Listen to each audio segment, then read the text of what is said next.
Welcome to the Cathedral of Shadows, where... Wait. Wrong script. Give me a second. Ah, there we go. Welcome to Midnight Delight, the only talk show where demons gather. This show, once again joined by our lovely Summer, we're going to be talking about, well, you're seeing the background, you're seeing the title of this show. We're going to be talking about Persona and Shin Megami Tensei as a whole. As, frankly, I got opinions on it. I have opinions on Shin Megami Tensei and Persona. But that might also be biased because Shin Megami Tensei lets me date cute demon girls. And frankly, I am very gay for cute demon girls. Don't I know it? So, Persona is... Not relate more. So, before we really start, I think... Should we...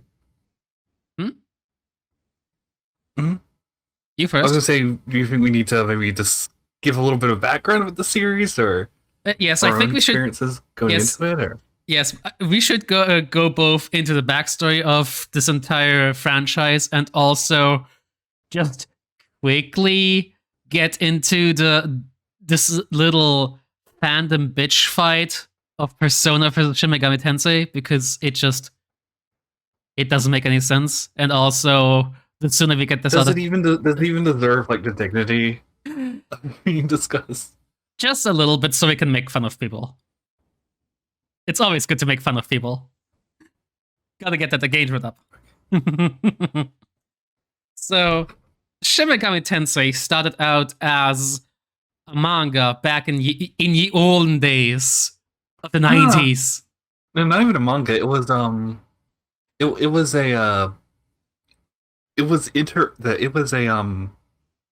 internet novel, actually. It was a novel posted on BBS forums back during the 80s as I believe Digital Devil Story. Megami Tensei. Exactly. It started as Megami Tensei, which was a somewhat edgy story about this teenager creating a devil summoning program to get this hot babe, which then ended up in him summoning a pretty powerful demon and having to unfuck his mess. It was pretty okay. Then Atlas saw the popularity of it, decided, we could make money out of this. Snatch up the rights, and made a few licensed games. Made a few licensed games. Crawler, a couple early RPGs. It's essentially cyberpunk, yes. It also veered heavily into the cyberpunk future, as Atlas was just kind of tired with dealing with the offer of Digital Devil Story. They were just like trying to do their own thing. So in Megami Tensei 2, they just completely ignored his entire book series. And then I think they kind of went into its own direction afterwards. Yeah, and then they created afterwards books, and afterwards they created the Shin Megami Tensei line, which literally just means resurrection of the true goddess, because this was a reboot already back in the 90s, which because Shin meaning like true or new. Yeah, so this is the new one and the real one. We got Megami Tensei, and then we got new Megami Tensei, like new Super Mario Bros. They just slapped a new on top of that. And which had its own like new direction of taking like some of the systems of the devil summoning, and like which a lot of people would probably compare to Pokemon. Nowadays, but the closest comparison we can pull, and kind of put that into its own new like story of of an apocalypse, and like having your choices affect the course of the story in like very well, at least for the time, very drastic ways. Like different paths, different endings, different court, and even kind of going in a bit of like an open world direction. At least in the first Shin Megami Tensei game. Yeah. Shin Megami Tensei is what happens if you crossbreed Pokemon with just the Ars Demonica and then add a little bit of Hot Topic to that mix. It's extremely edgy, frankly.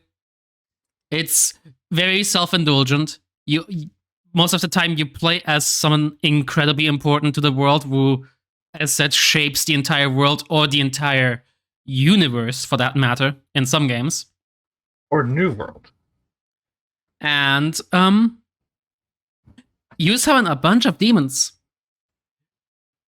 and a lot of which are very, very hot, very hot demon ladies. They're taken out of basically every single mythology.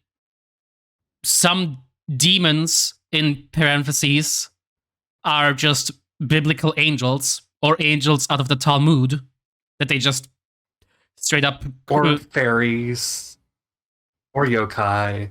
Exactly. It's a very open term.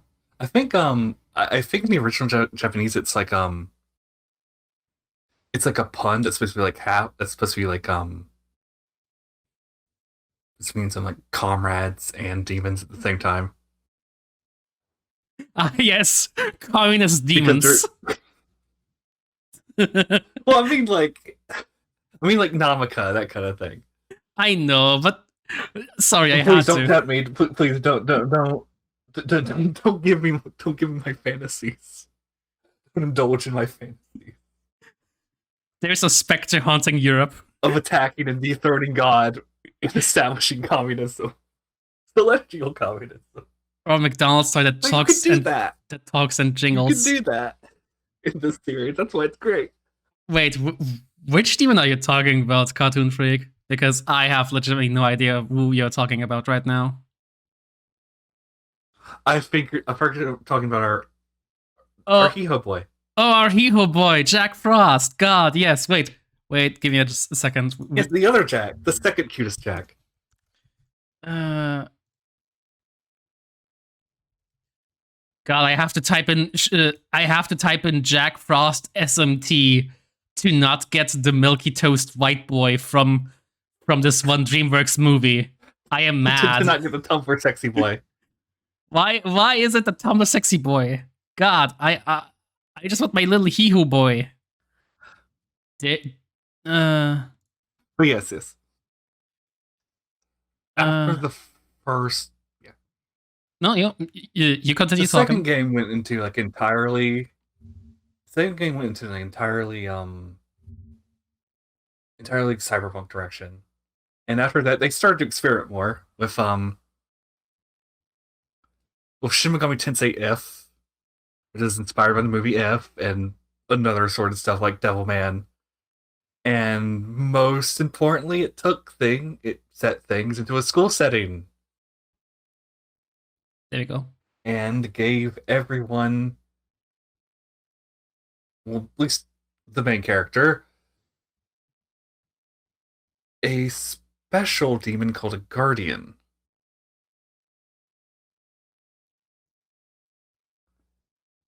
And if that sounds a little bit familiar, this is kind of the first of the big spin-offs that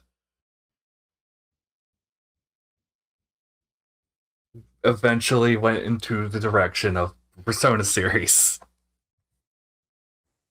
Up to the point that some of the characters in that game, even the protagonists, are in the first Persona game.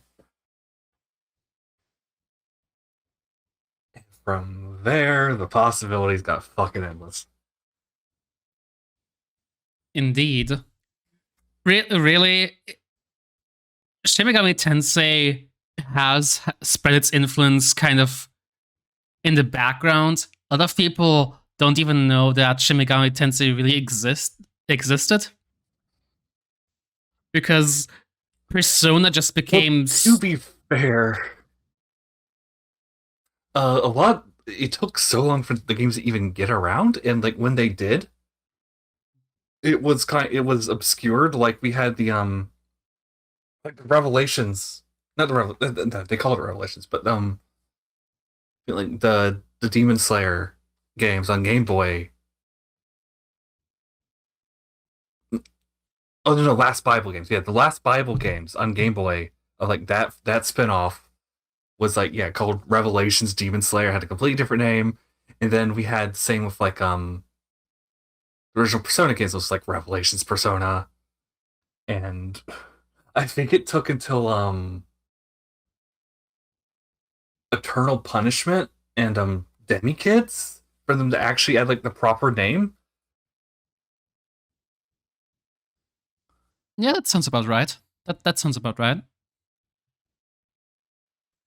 But yeah, like releases were very scattered, and to be honest, I don't blame anyone for not bringing in the SNES games, the Super Famicom games during the mid '90s, like when the satanic panic was still around to an extent.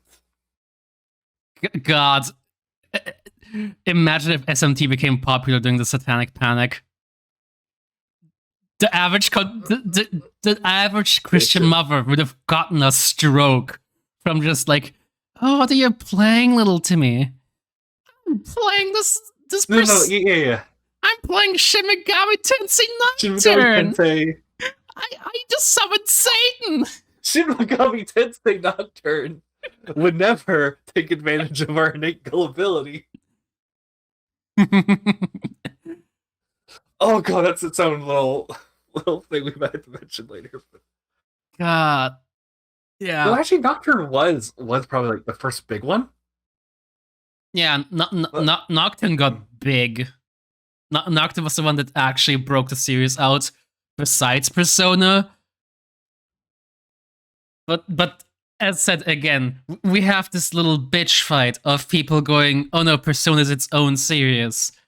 You can't just lump us in with the degenerates." And then it's just a little he-who boy Jack Frost in the distance going, "Aw, I wanted to kill all of you." And it doesn't make any sense because oh my god. Oh yeah. I forgot that Nocturne had that sticker. That's Featuring, baby. that's still so silly. That Atlas just got this brand deal to just stuff in Dante. We also okay, so you know why that happened, right? I don't know why that happened. I'm sorry. Okay, it's because Kaneko, Cosmo Kaneko, one of the main artists from the series, like probably up until like 4, Mm-hmm. did designed the devil triggers for Dante and Virgil in Devil May Cry 3. Nice. That sounds Like, wondering why they look so fucking cool. That's really fucking interesting. So I think it was basically yeah. So basically, they were already in talks with each other while both games were in development. Mm-hmm. So it's kind of like a little even trade. And yeah, because 3 was in development, this is why we specifically have Devil May Cry 2 Dante. Amazing.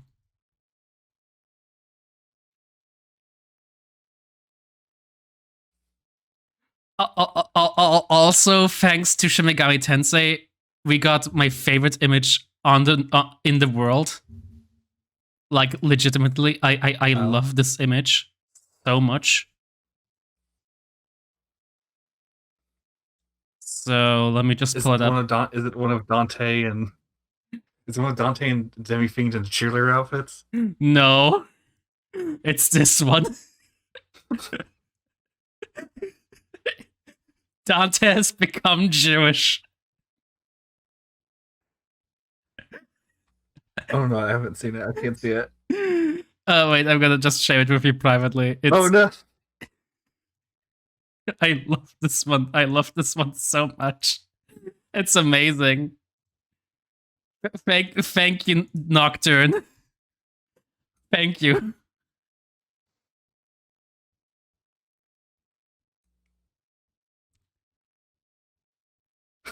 McDonald's. Oh god.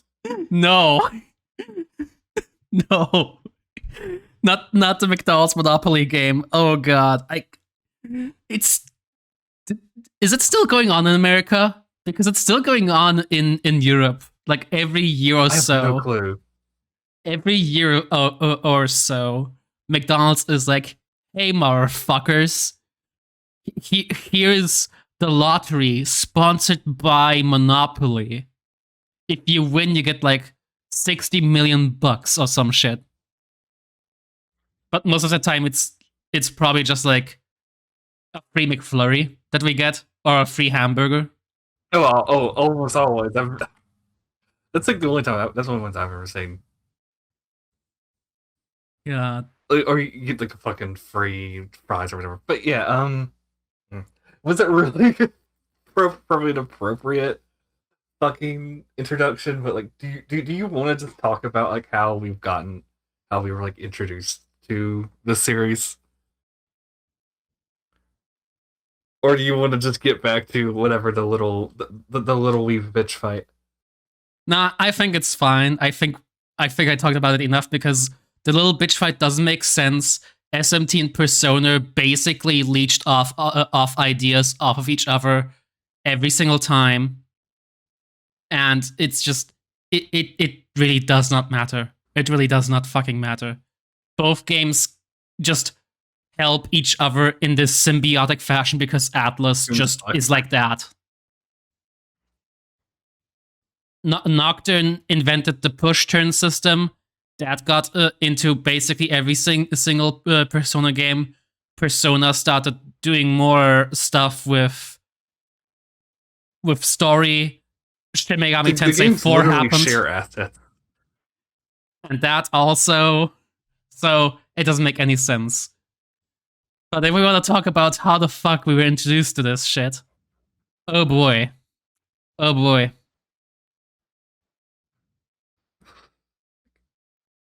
I actually fucking McRib. Oh god. Oh my god. It's so stupid because like I don't think anyone actually likes the McRib in Germany. We don't like it. It tastes okay. I don't get the American fascination with the McRib. I really don't. It confuses me to no end. You have like real meat of like actual quality. That also, like, if you just want to do like a little detour about like fast food, KFC actually tastes good in Europe. Okay. Like, KFC actually no, sincerely, sincerely, KFC tastes like real chicken over here in Europe. Hell, I think. Okay, so it won't give you food poisoning. Good. No. Do you want to know which fast food chain to avoid when you want to go to Europe? Okay, tell me. Burger King. Burger King is toxic. Yeah, you do not go there. Right. You do not go there. Oh yeah, no. They have. I cannot eat their chicken without like feeling sick. Not just that. Basically, every single Burger King in Germany had this big controversy where they essentially just neglected vital food safety regulation to save like $1 every day. Yeah. I considering I used to work at one of those places. Yeah. That sounds about right. That is also the reason I never want to fucking eat at one of those places again. No, nobody eats at Burger King anymore in Europe. It is toxic. It is really, really toxic. Anyway, Also, I guess yes. we should move the fuck on. Sorry. No, it's fine. It's fine. Just I actually, was like, no, it's just like, how long are we gonna get rolled up in that? He's like, I know that could go on forever. I suppose I could. I suppose I could go on forever, and that's why I'm not going to. How about you talk about your entry into the Shin Megami Tensei series, because I need to like stop my brain from thinking about fast food now. I want KFC now. Fair. God, I think this is like, this is like back in 2002, of all things, in like in like an old, I've been like an old issue of PlayStation Magazine. Mhm. It was like a couple years old, but in there was just like one like screenshot and like one just the briefest possible description of Persona 2 Eternal Punishment, and like basically all I saw was just like that one bit of Joker. No, the other one. Not the one you're thinking about, but yes, the Persona Batman 2 Joker. Yes. With like, with like one of the first demons. It's just like one of the first cutscenes of the game. But of course that is just like, that design is just the most like edgelord possible, like villain design. It's going to stay in your head, especially when you're like 12. Mm-hmm. So of course, the moment I see the moment I see that like title, and like I see, I think it's maybe like a reissue or something. Like when I see like that used at like a GameStop of like Eternal Punishment with like, does she seen Maya, seeing the cute lady on the cover, I grabbed that shit instantly, and that is just, it's just perfect teenage, like preteen teenage edgelord's indulgence. There's demons, swearing, hot chicks, guns, the gothest shit possible. Demons. And like, oddly, despite being a sequel game, it kind of almost works as like, at least for me, because you have like this massive like mystery of like, what the fuck happened, of like, like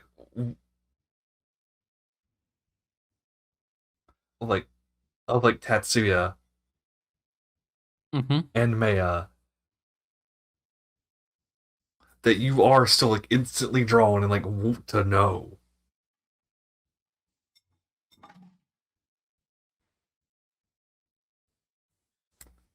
Meanwhile, for me, I had the stupidest introduction to Shin Megami Tensei ever, because like I technically had two, because I didn't know one was connected to the other. The first Oh. Was when my psychotic fucking uncle at 7 years of age made me play the Devil Saga. I still haven't touched that. I really need to. Which, for the Wait, uninitiated, is this the same one with Persona 2? No. This is the No, place. same with Silent Hill 2. Silent Hill 2. Yes, this is the same fucking uncle. This is the same fucking uncle that decided that he would just let me play Silent Hill 2. He tortured me by just not giving me any other game to play besides Digital Devil Saga, which Why? which was because it is a hard as balls fucking not MMORPG. Oh my god, why did I say MMO nearly? Which is the hardest balls JRPG.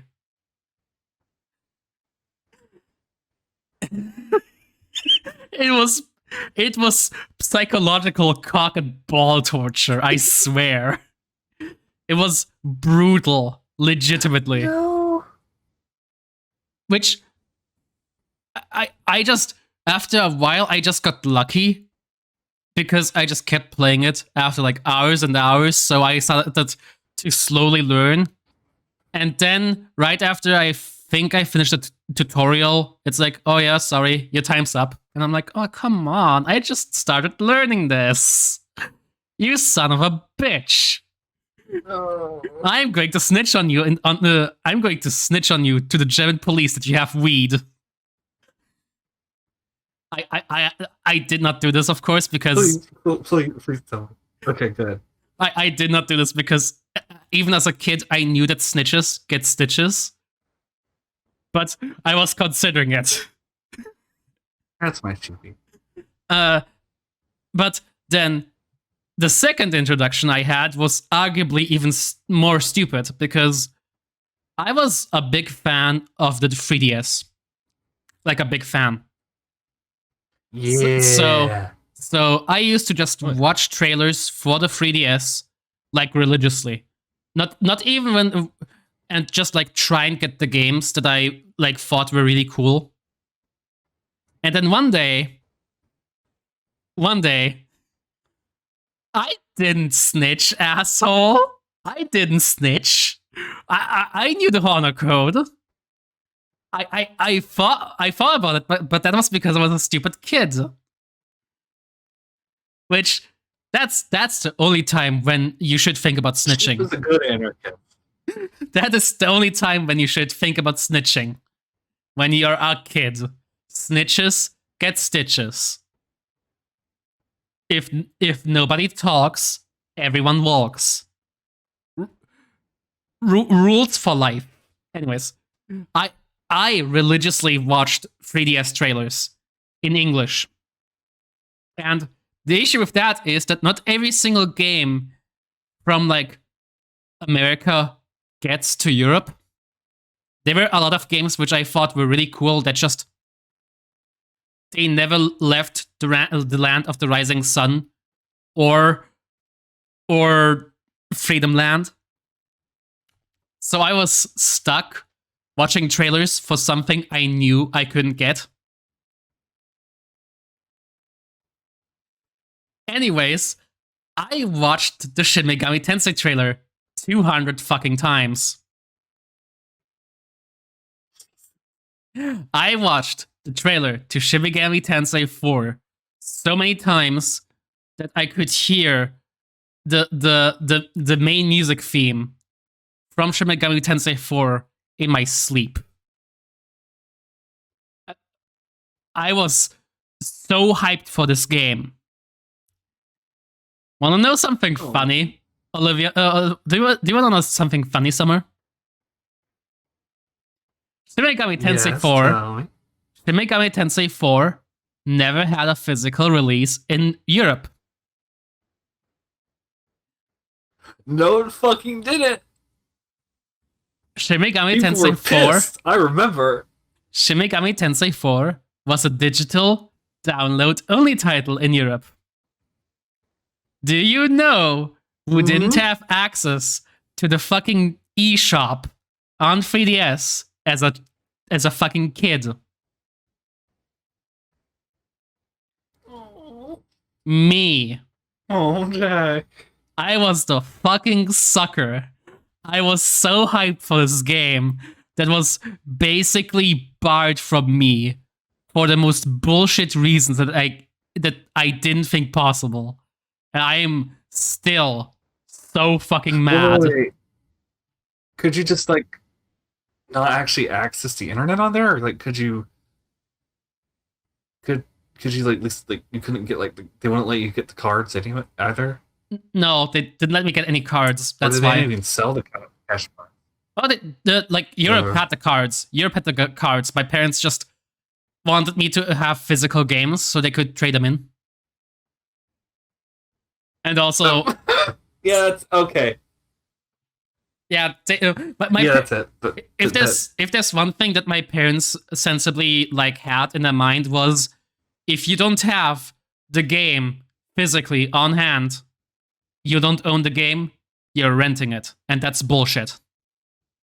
Which is the only sensible thing my parents ever thought. Besides, hey, cryptocurrency is kind of a scam.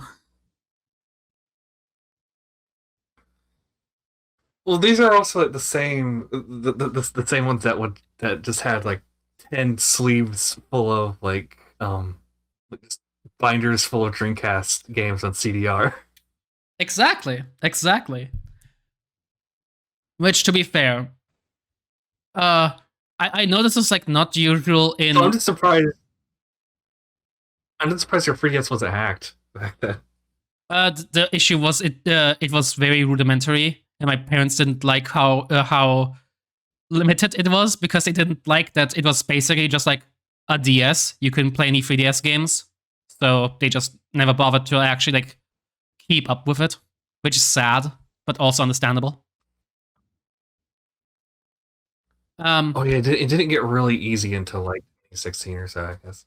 Yes, yes, and at that point, I just kind of gave up on getting Shin Megami Tensei. So, uh, Mhm.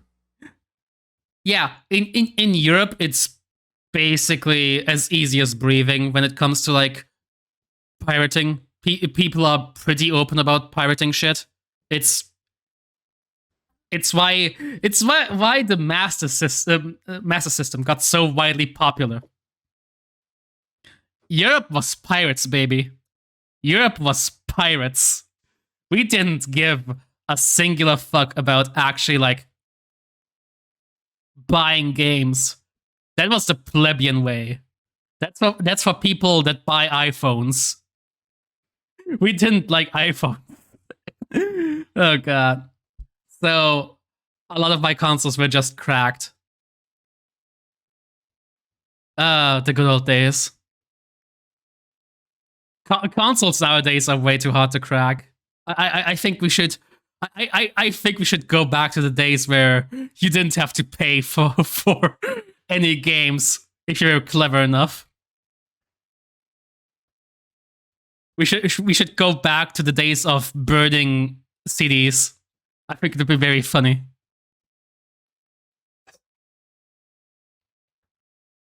Just burning Blu-rays. Exactly. You do that? I think so. Wait, I'm gonna double check. Can you burn Blu-rays? Can you burn blue?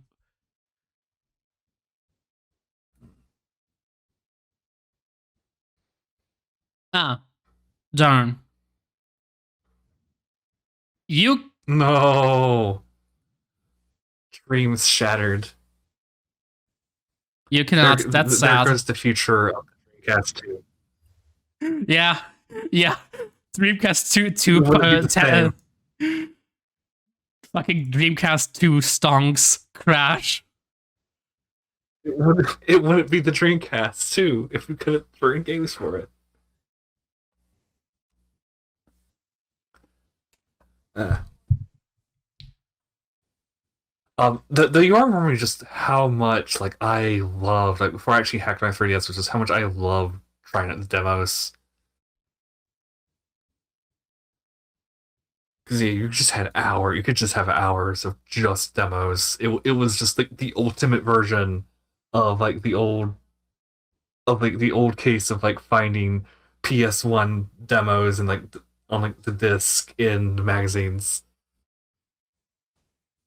or just having those like little PS1 underground CD things. I think Dreamcast had those too, but yeah, God, yeah. that was just a really highlight 3DS for me. God, the demo discs for like the PlayStation 1 and 2 though. God, those were the shit. Like just going to school, having just a new demo disc from like the latest like PlayStation magazine, just rolling up and becoming the biggest baller in the playground. That was the shit.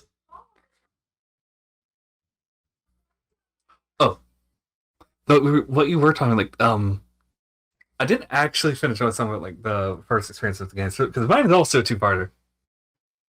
Okay. Because right after, feels like 1 year or two like afterwards, my brother ended up getting Nocturne solely because not because we had Devil May Cry 1 and he saw that fucking sticker that you were talking about just earlier of featuring Dante from the Devil May Cry series.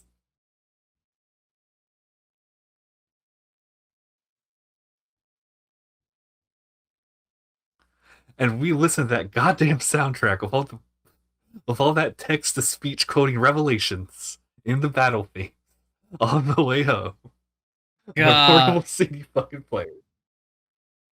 Oh But God, god. it was Nocturne was just such a big fucking thing for me, especially just because like okay, like Persona 2 is like it's like it's a grindy game. Like it's not like particularly out of the ordinary for a JRPG of the time. Like you have like the cool team like Chrono Cross like kind of team attacks with spells, and like you have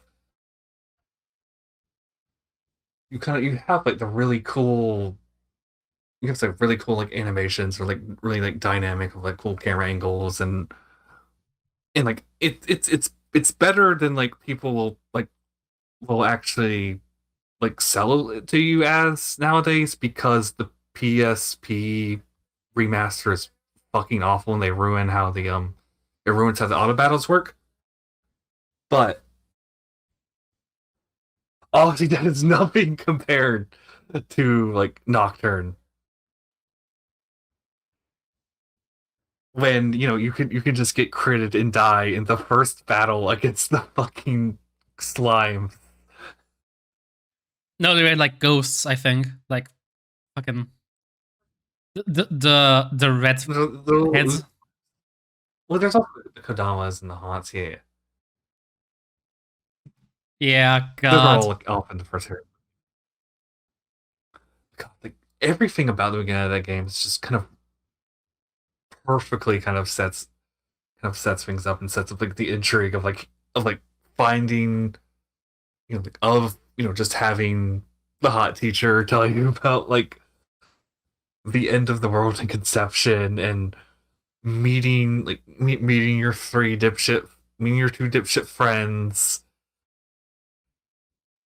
One of which is just wearing all jeans. The fucking jean skirt. Her job, her her job, her jorts, her juice. Wait, no, I said her. No, juice, her juice. Juice, damn it. Ah yes. She just The has Jew like right here. the Jussie. Oh god. No.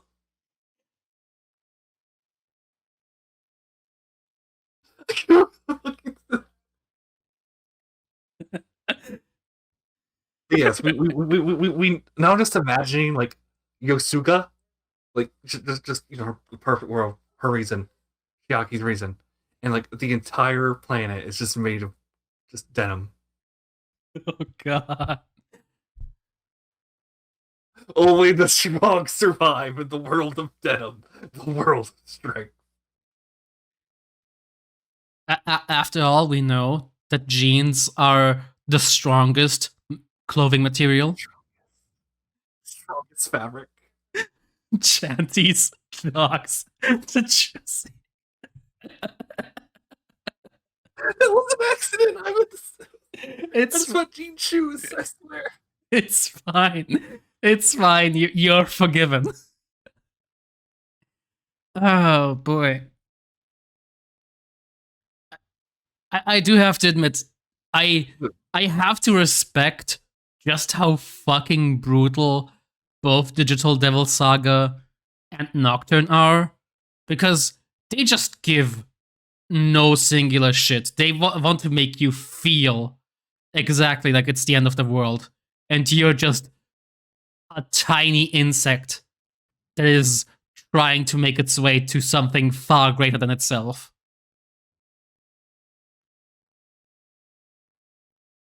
It's it's arguably one of the few like things that SMT still to this day just does better than every single other game by far.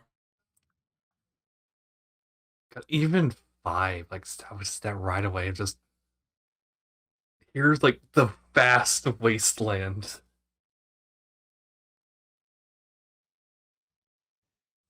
That just that just immediately fucking kicks you in. Indeed. Like, I'd argue that Oh, even like post-apocalyptic games like Fallout don't sell you as much on just end of the fucking world as Shin Megami Tensei does. Like, I'm aware that Fallout is like a post-apocalypse, so it's the world like slowly rebuilding itself, but gosh, it's SMT gets the end times really, really well. It gets just the feeling of everything being gone down to a T. the ironically, they both kind of like at least the newer like Bethesda ones, like they kind of try to do something the same in that like you have that initial moments of normality. You know, like in like 4 or 3 of like, well, yeah, like it's it's learning the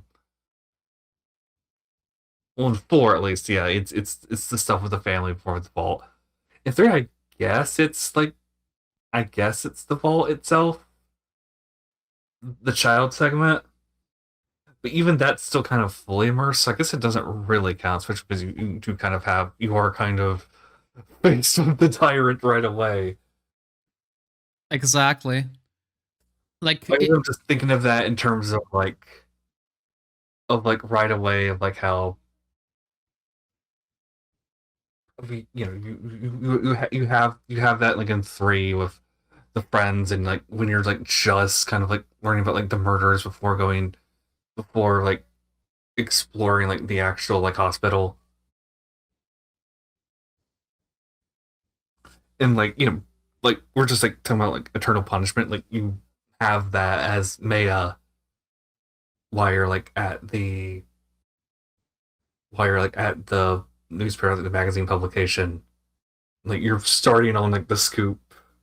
You know, like SMT1 obviously has that, with, like exploring the mall, going around the neighborhood. Like you have you. I guess like SMT also just does that a little bit more, where you kind of have that like more of that descent. mm-hmm, absolutely.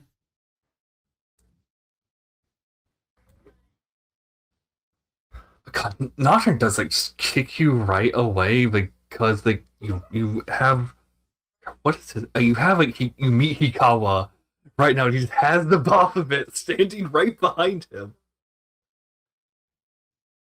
and you fucking die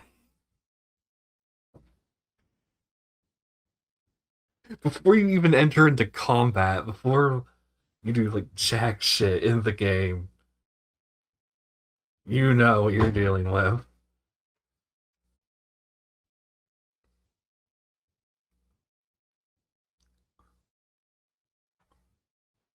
Oh god. I don't know where the hoes are at. I don't know. They're probably gone. Sorry. The host will take a The little bit. Hee-hoes. Yeah, the he-hoes. They will take a little bit. We got one Oh boy in the please, background. please tell me if it's there. Um, What about the pre-SMT? Tell me. he's already saying it. As a matter of fact, he already did say it, and Yeah. they they said it.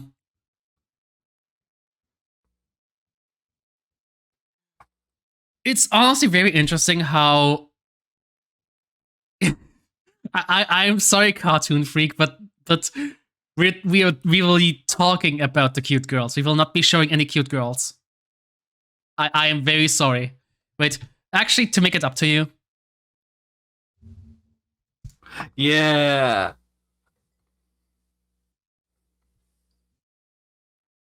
So, if we were talking about like, yeah, like talking about the game, like kicking it far away, like, I really gotta get to like just. Well, we could just talk about the cute girls right away right now. no, it's fine. Because when I'm talking about Nocturne, of course, like, if I'm talking about Nocturne, like, we gotta talk about Pixie first, right? Yes, we have to talk about Pixie. My beloved. I say as I have like literally have the Figma of her on my desk. Like, mm, I am very attached to Pixie just straight up just because of Nocturne. Like I think if anyone hasn't played Nocturne, I don't think you really know like just what her kind of significance is. Of like imagine if your Bulbasaur, your Charmander, or your Squirtle, your starter Pokemon was a cute girl.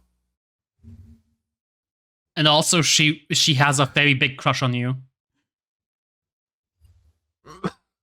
It's actually like it's surprisingly like really kind of effective. Like this fight, I mean, like it was really kind of effective just because like she is the first really kind of like helpful thing like you see in this like in the new world that you are thrown into. Like just the first person like willing to help who's like not just like a helpless spirit NPC, just she's like friendly and she wants to like cooperative, wants to work with you. She's cute and like it's barely any dialogue right away. Like she's not like really much of a character, but it's enough to be like really kind of endearing off the bat and just enough for you to maybe get attached, you know. That's me. Maybe keep her around a little while. Maybe, you know, let her evolve. Mm-hmm. Maybe, you know, keep whatever you might fuse her or one of her evolved forms if you don't have Queen Mab, you still don't Queen Mab. Just you know, just keep them in your party. Mm-hmm.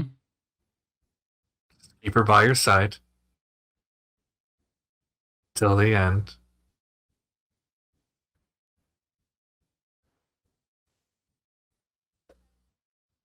Till you reach a certain door that can't be opened without a strong demon.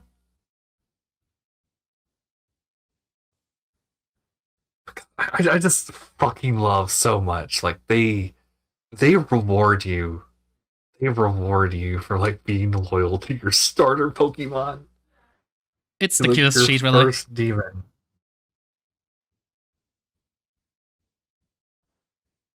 Robo Lady? Nah, sorry. Google lied to me. I asked for PNGs. It gave me web pages. So we have Kawakabi and Pixie instead, which I hope they're suitable substitutes because they are like Aegis, My Kawakami, beloved. Pixie, best girls. I am very sorry. I'm not gonna take any other person's opinion.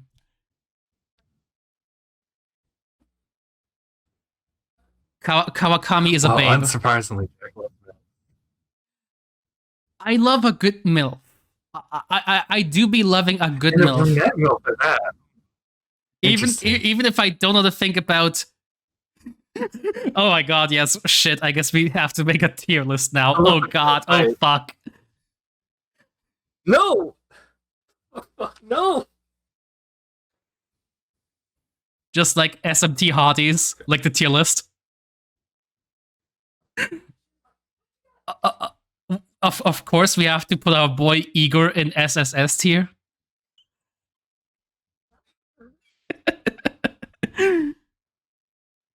I mean, after all, who can resist good old Igor? No, okay, I'm not making an actual tier list. As much fun as it would be, I'm not Holy actually going to hell. do this. Nah, I'm not going to do this. I really won't. Like, you're not gonna like embarrass yourself like all the fucking SMT YouTubers. You're not gonna like make the power level tier list of all the protagonists. Oh god, I watched that and it's like That was, that's oh, you dumb. see that? Oh, I've seen that video. it's so fucking dumb. It They're just all punching God. Shut up. It's fine. Don't worry about it.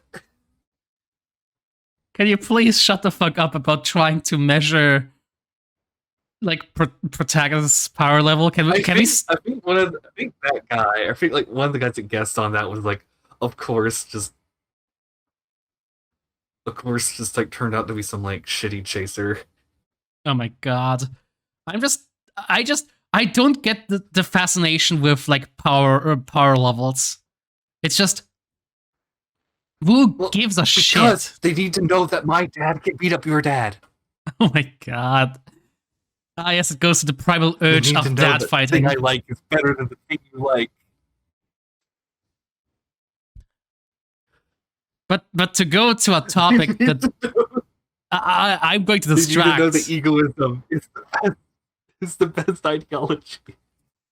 Oh my, I I am going to stop. I am going to try and move on from this topic because I am going to go insane Sorry, otherwise. continue. I'm joking around. It's fine. It's I'm just joking around. Okay, sorry. Continue. uh to get into something that I think is very interesting is SMT's use of like the biblical themes because Mm-hmm. the way it's used is very interesting because Japan isn't a very Christian country and as such has a very unique view of Christianity and like um you know God or Yahweh as he's known in most SMTs or the Great Axiom, the Great Will, whatever spice of a name for The God god of you control. yes yes and it's interesting because At least one time, you it's interesting because it's it's always viewed as this interesting mix of oh yeah God doesn't really like free will and sometimes like having control taken away is a positive. Sometimes the law route in SMT is kind of less of a is just less bad than some chaos runs. But what's interesting is that most of the time, if not basically all of the time, the neutral route is the best, where there's a balance between restraint and chaos of well it's a Japanese thing where they say balance, which is kind of like a cliche at this point, but it's still very interesting that they view God, even in his great and powerful form, as kind of sucking for humanity, even if sometimes he is the better choice. He still isn't the best choice. You were also kind of talking about like specifically the Japanese perspective, where like in like SMT1, like it's very kind of explicit that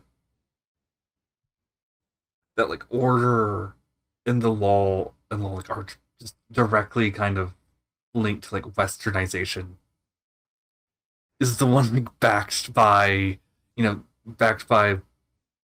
the US military, where like it's General Thorson that starts the apocalypse and drops the bombs on Japan the second time. And of course, he's working for Yahweh. you have like you have like the cult of Gaia that is like the Chaos faction are also connected with Japanese nationalists.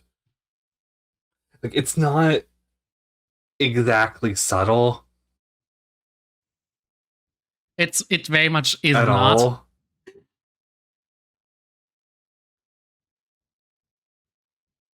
It's it's incredible how unsubtle it is, really. And it just adds this spice to SMT that I don't think a lot of other JRPGs or really RPGs have. Where, well, I do think actually, now that I think about it, mostly JRPGs have this spice, and not really a lot of Western RPGs besides like, I don't know, Baldur's Gate, KOTOR. Yeah, I guess those two. Wait, does the mother not count as does the mother not count as Gaia? Zerk?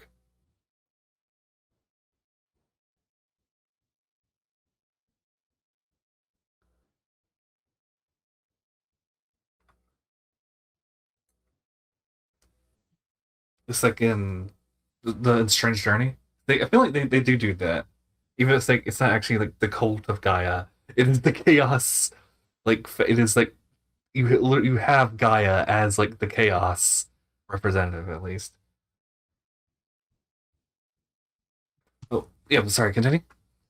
It's just like SMT is a really unsubtle about its themes, which frankly I think more games should be unsubtle just to piss off gamers.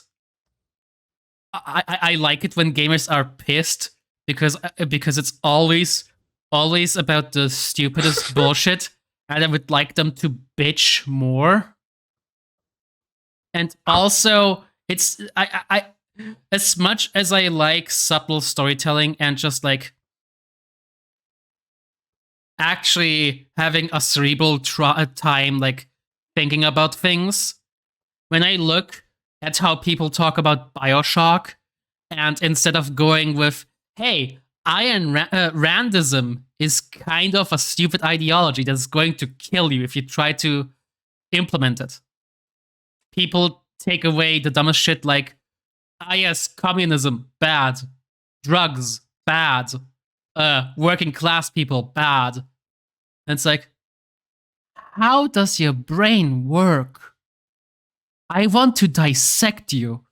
I want to strap you to an operating table and poke and prod your brain while I ask you questions.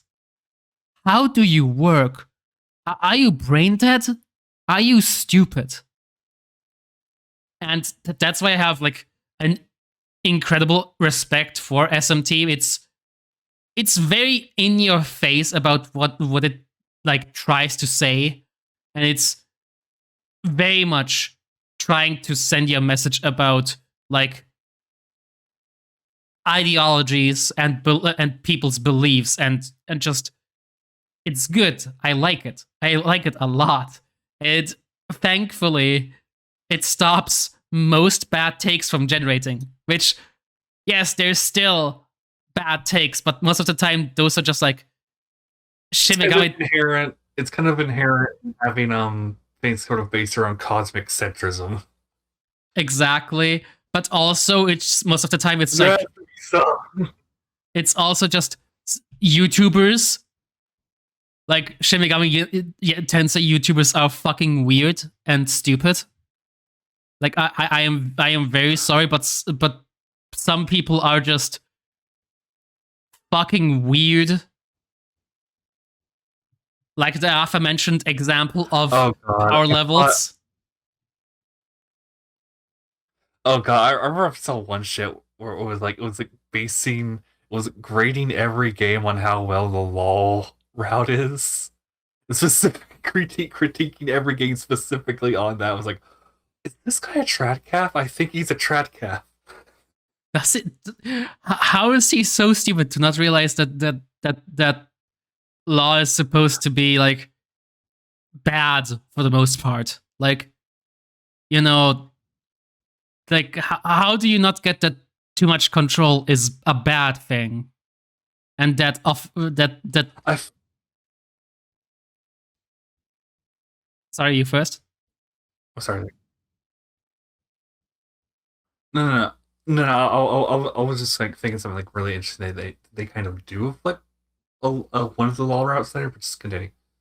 It's just like, for the most part, law is a cautionary tale about like authoritarianism and too much control and loss of individuality. Like that's the entire point. You lose yourself to law. You become a cog in God's great machine. You might even say you're part of a machine god. Oh, oh my god. I'm sorry. Yeah, That that's was a gonna make bad sense joke. later. This is a surprise tool that will help us later. I hope anyone in chat actually knows what the fuck Chronicles of Darkness are. Otherwise, the joke is going to fly over so many people's head. I will be sad. Anyways, law is like stereotypically extremely bad because you lose individuality and you become a cog in a machine. And chaos, for the most part, sucks for, hey, sometimes people will make bad choices because people can make choices.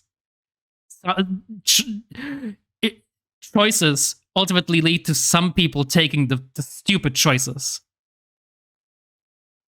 So it does make sense that in Japan, where it's been historically this battle of trying to keep tradition while also just fighting the Western influence, that the neutral path is seen as the good path, because it's not really the neutral path as is the path of restraint. Like you're not trying to burn the world, but you're also not trying to just keep everything in a tight iron fist. You're it's the common sense route. If I had to explain it in any way, it's like, I will think about my choices before I make them. But that's really all I will do instead of just doing whatever God tells me to do.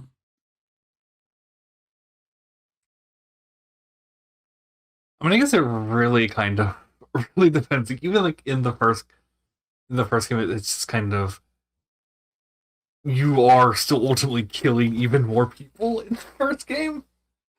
Like through neutral and everything else, like there's kind of never really any clean solution. Oh, there never is. There never is, because There is, that's the entire point. Like, no matter what, yeah. your choices will have consequences. But are you going to walk the easy route, and are you just going to let something else take over your life? Are you just going to self-immolate by saying screw it all, I'm going to have hedonistic fun? Or are you going to try and walk the hard route and try to make a better future by showing restraint? I think that's like, that is the theme. That's at least a neutral route theme, is like you have to walk the hard route. So it's also like really kind of interesting because like there are like a lot of stuff where like no that it will not be subtle about. But there's also just enough. There's also just enough for the mystery and like just enough of the kind of like religious and like mythological kind of symbology is significant. Like that isn't just for like for like cool aesthetic. Mm-hmm. You know, like say on like say like the like how they like use the Kabbalah in like Nocturne, like to kind of just set up, like to just kind of like set up your path in that game to your demonic divinity. and just kind of invert it is like there's just enough to really, just really kind of dig into and just really be delicious and to like actually kind of like want to like want to study and like want to analyze. It's like we were talking about like Silent Hill and like there is a little bit of like the same kind of feel there. Mm-hmm. Mm-hmm. Hell, we could make Because it is a kind of series that like that does kind of like pride itself on like the kind of like occult mystique, mm-hmm, especially mm-hmm. coming from that like same occult boom in Japan. Not to even mention that there is a lot of intrigue just by how a lot of the religious iconography and just the lore of Shin Megami Tensei is wrapped in this. Well, I'm just gonna call it how it is. This cosmic horror angle, where it's just like, oh yeah, Yahweh is not like the biblical God. Well, he used the Bible, but it's more like this great multiversal great will that's trying to just keep itself alive in every single universe.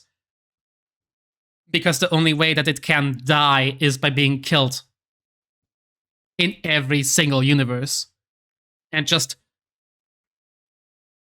having a mysterious man in a wheelchair. And the constant.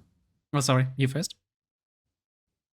I was gonna say like in this like the horror like the constant life and death and rebirth that kind of also further kind of ensures your own kind of like cosmic insignificance and the just the and just really just enshrines like the repeating horrors, atrocities of history. Mm-hmm. Mm-hmm. And also just the mystique of some people actually knowing what goes on behind the scenes of everything going on. For example, SMT5 Satan having eaten God, just suddenly knowing how the multiverse works and just laying out this path for the protagonist to follow is really interesting. And then, of course, we have Steven, who is the creator of the Devil Summoning program in SMT, who is implied to kind of work with the Great Will, but also be an outside agent that seems to be looking for a way to just kill it outright. And it's cool. It's really Yeah, cool. it's more specifically he's mixed with like the Axiom, which is separate from it. Exactly. He's working not just with Yahweh, but he is like the most like in tune. He's the most in tune with going on, and even he's not like omnipotent. Yeah, he's not omnipotent. He can still be beat, but he's like a step higher than even God is in some SMT games. He's even bigger than Yahweh. He's bigger than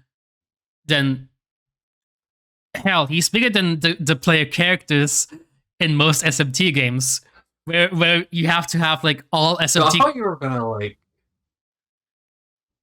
I thought you were gonna more like even just talk about like just kind of just how like kind of stunning like kind of impactful like his presence is in 1 and 4. Just like as like like as this kind of like intriguing mysterious figure. Yeah, like in SMT1, he's just like the creator of the summoning program who is there in the background, sometimes helping you and like pushing decisions in one way.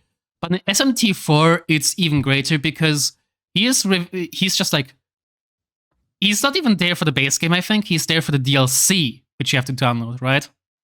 No, yeah, he's there in the base game. Oh, he's there in the base game, damn. He's like a recurring character in the base game. Wait, have you actually played the base game? I have not played the base game. That's why I'm asking because, as said, I still have yet to play it. I sadly still have never played. He actually plays a similar role in 4 Day Desert 1. Huh, it's actually pretty. It's actually pretty interesting. Be like, it's part of like I do kind of say like things are kind of like there's like so many callbacks, things do repeat themselves. But he's a character you kind of meet sort of in visions. Neat. Before. Neat. In which case, just yeah, like I only I only ever watched SMT4 as like a playthrough, and it's been a while. I still need to play it. I watch a lot of like I watched a lot of playthroughs of like the Shin Megami Tensei games. It's why I'm talking about them. Even though I We're still gonna have have to get you a hack 3DS, or like, or maybe like just show, or like if you do have a good computer, we can just emulated, get things going up with like the emulator. which oh boy, just yeah. Steven is a really interesting character. He's a fucking weirdo. He really is a fucking weirdo. He's like For someone that's like clearly based off of a real person. yeah, he yeah, which I don't think we have to talk about the fact that Stephen looks like Stephen Hawking. Like I think that's pretty obvious.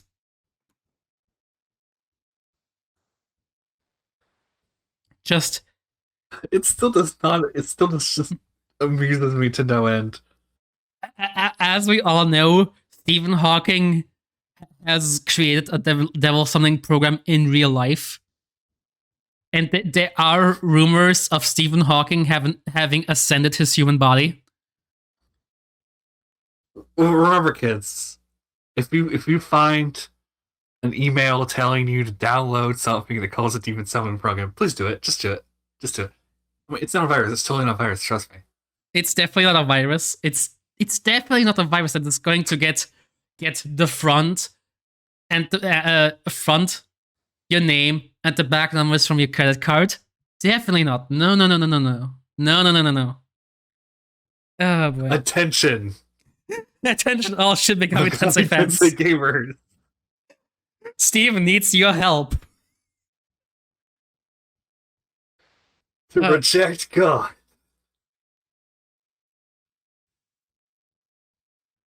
Oh my god.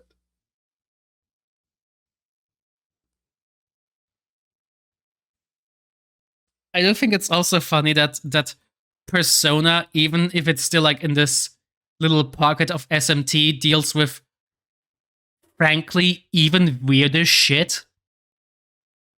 Like in Shin Megami Tensei, it's usually just like Yahweh pulling the strings, but in Persona, it's like this little pocket universe where just Yahweh doesn't exist, and as such, there's just cosmic deities fucking okay, around. Do you want me to go into it? Yes, please. I can go into the specifics. Because technically, actually, he does. But. So technically, if we want to go into like the big continuity horror thing about it, what we do know is that Persona is an alternate universe. It is a divergence in the timeline where Persona, that for Shin Megami Tensei 1 didn't happen. Where General Thorson seemingly just wasn't possessed. He was a regular guy who had friendly relations with Japan, and the bombs weren't dropped. We learned about this in the Raito games, which have not well. Actually, we're going to see the Devil Summoner, first Devil Summoner game on Saturn, which has demons, has devils, has devil summoning, has all the cool supernatural bullshit going on, but not the apocalypse. We figure out that Shin Megami Tensei If and the Devil Summoner games are in the same universe as Persona, because as mentioned, like the protagonist from Shin Megami Tensei If is in Persona 1, and we see the Radakusa no Ga detective agency in Persona 2. While we still see the same if characters in that game too. So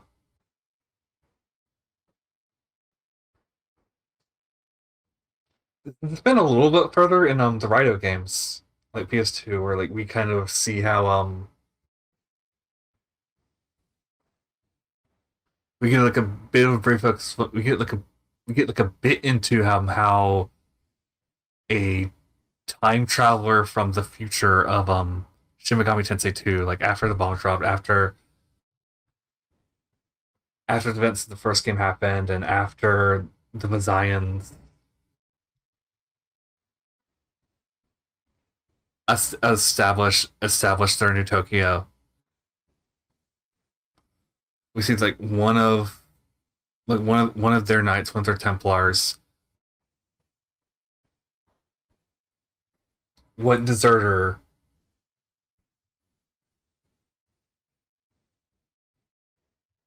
and yes, and time traveled back into the past of like I think like Taisho era. Yeah, I feel like Taisho era, like Japan, and like tried to divert the future. And while he wasn't successful in like what he planned to do, he influenced people and events in a way that did accomplish his goal.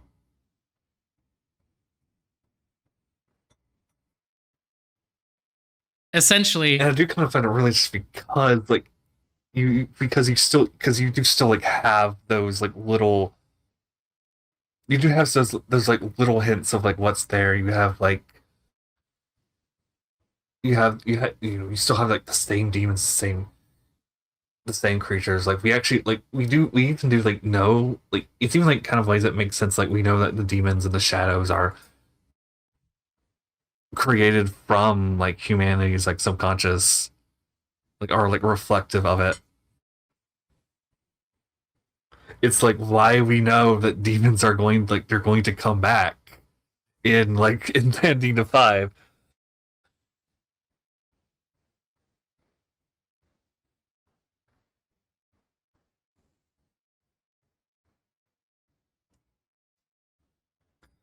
And like it's sorry, I lost my train of thought. What were we saying? uh, it's just funny to me that that arguably, and I think you'll follow me here. Persona is in fact entirely predicated on was essentially Samurai Jack.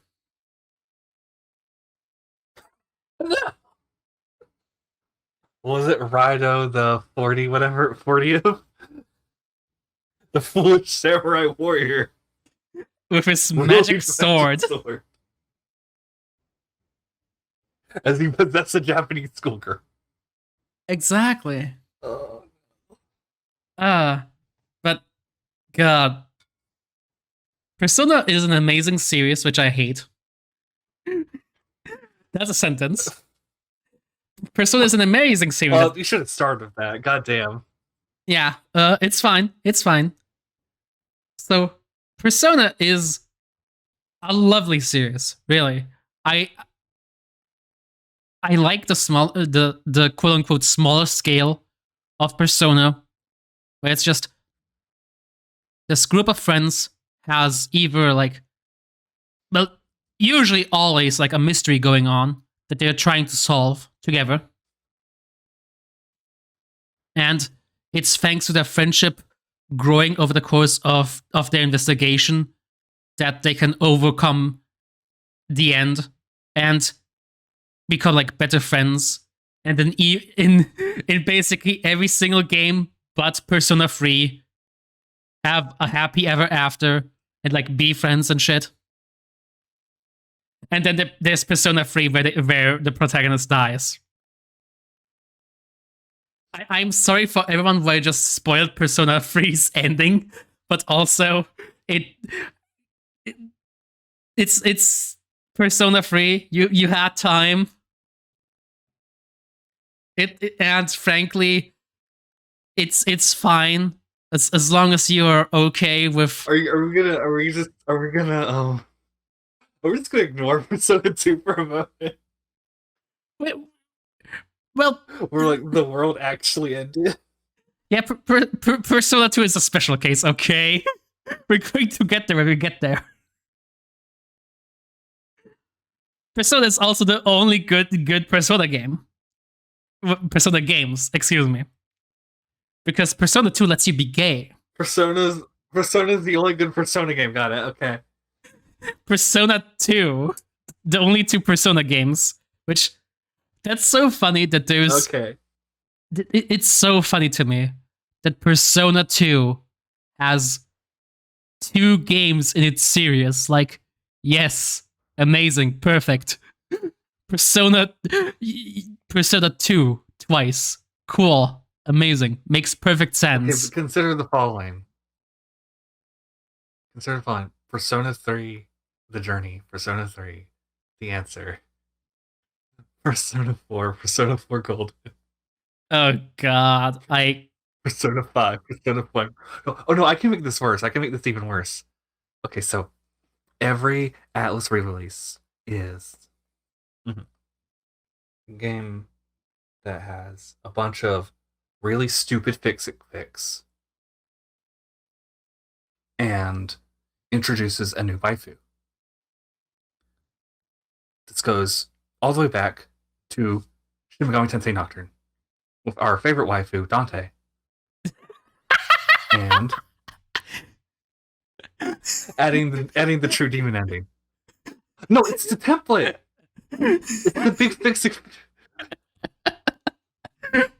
You did not just call Dante a I'm waifu. Actually serious though. You did not call Dante a fucking waifu. He's my favorite gay cowboy. And I love him dearly. As my gay son. My gay depressed son.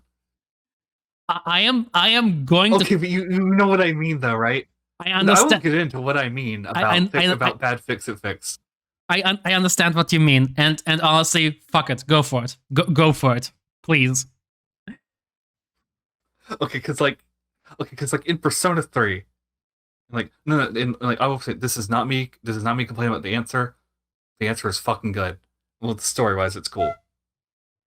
It's great about like about watching a group of friends like actually like talk actually like mourn the loss of a friend and like deal with death in different ways.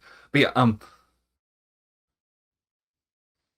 Persona 3 in like not in Portable and Fez has this fucking bullshit where you can just bring back or like prevent characters from dying in this game about death that starts with the phrase that starts on the opening like cinematic memento mori, remember that you are going to die.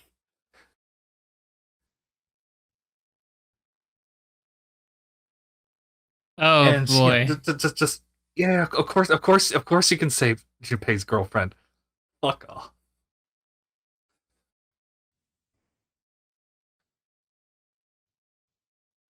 Of course you could save Shinjiro. No, if you just have enough dates of Shinji. Fuck off. I hate you. I hate like okay, you kind of have it standard where like yeah, you have like a much more satisfying ending in like Nocturne, or Strange Journey is like the biggest of it, where like you have like the really kind of dire endings for like chaos and law. Then you introduce the time traveler of like whatever route you're like clearly on, who tells you about how shitty the future you made, and like and just convinces like your like representative, your buddy, about like how you need to change so you can build a better future. And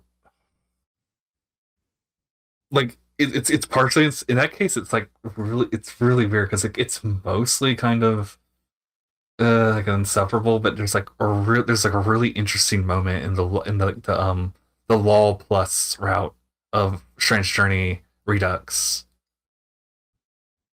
where we were talking to Lucifer, who is of course a hot chick in this universe. Yeah, he should be. Of course. And it's a really fun case where like you have like Lucifer actually like encouraging and like supporting you despite like being like on the wall path, like where he's like, he's trying to just like I'm never expected this, but it's like but I encourage like but I encourage like humans to create their own future. It's kind of amazing where it's like you're going up against Yahweh, so he's not going to complain, even if it's like not the kind of world that he won't, that she won't, that they won't. That look, demons gender Even genders don't exist. exactly. But yeah, it's kind of just a really interesting moment where yeah, because like in that thing, like to like create a better future, you have to defy Yahweh,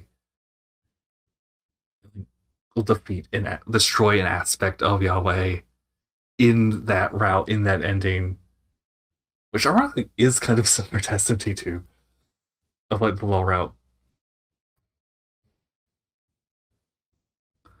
That's like the kind of one interesting part of like but yeah, this is kind of like everywhere, and it is kind of like an annoying feature to me from that. Oh god, the more I think about it, the more it kind of goes in. It just kind of sinks in, where it's like, oh, you want to see more catchy, right? Like, you Persona 5 fans, you wanted to see more of your little angsty boy.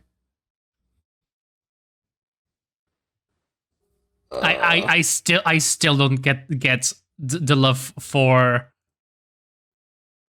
And I will be like I will frankly be very honest with wait, here. have I seen the wrong thing? Have I seen the wrong guy's name? I'm No, thinking, God, what's his name? the police guy, right? Goro Akechi. Oh no, God. Oh, help.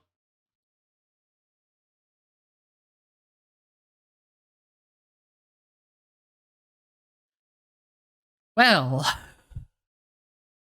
sometimes it do be like that. We are experiencing technical difficulties, but that's fine because frankly,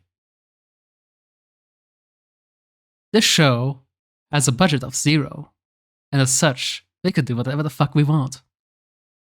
And as such, now I will talk about the fact that Persona 2 is not MILFness. Oh, well, we're back.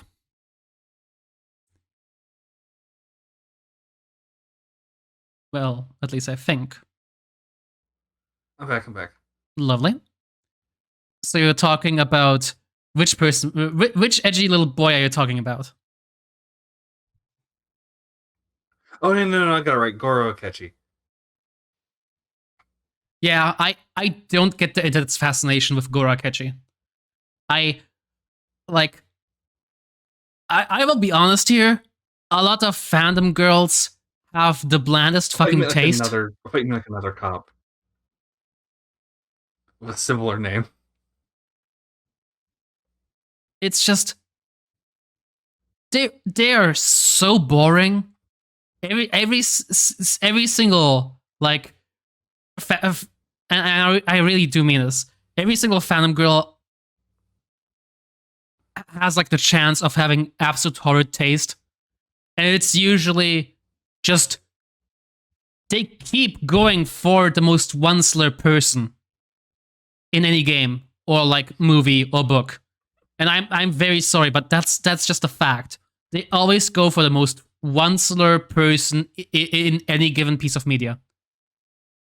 And yes, I will pull this comparison. Goro Akechi is just Persona's version Are you of saying the the once-ler. Tumblr Orokechi is a Tumblr sexy man? Yes. Yes. Goro Akechi is for sure a Tumblr sexy man. It's and really, it's always the same bullshit. They always fawn over this frankly bland guy with barely any motivation who is like who shows any bit Like, of. did you? I played 5. I played Persona 5. Not a lot of it, but I still got to Goro Akechi. And afterwards, after Anthem bricked my I PlayStation can't really 4. say much because Oh, I'm so sorry. We need to get you a new one. Wait, I guess I can't say much because I know. Because I haven't seen enough of the game, and I have not seen. I do not know enough about Royal. Or like I know they kind of fleshed him out more. Like I can talk about how the game is like really fucking cowardly about committing to its themes, but I can't really talk about like too much in the specifics of like like later game stuff. Hell, you know how you said that a lot of like Atlas games have a fix-it fic? That's what happens in Persona 5 Royal. They move away from like freedom as uh, uh, uh, they move away from rebellion as the central theme, where it's like they're fighting for freedom. They're not fighting for like They are literally fighting for the status quo exactly in because yeah in Persona 5 Royal they end up fighting for the status quo entirely because of freedom. Or in another word, it kind of turns back into like fucking like from what I've seen it kind of just goes into tactics advance again, I which is just really really exhausting. Persona 5 Okay, Persona you don't know 5 what I'm talking Royal about. Persona 5 Royal is Persona 5 the law route. I am sorry, but I am saying it now. Persona Royal is Persona 5 the law route. You're playing as law players. And the only issue that the law players have in Persona 5 is not that the wrong person is in charge.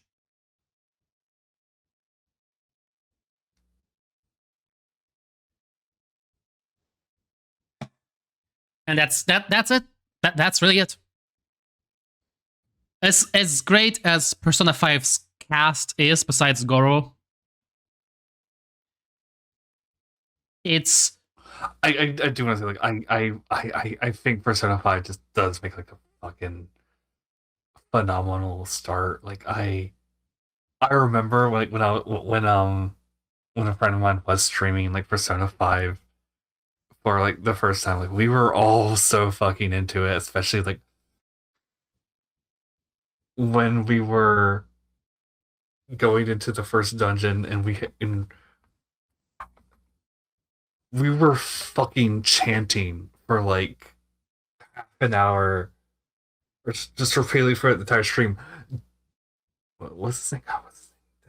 Death to Kamoshida over and over again because they establish the most disgusting human being imaginable.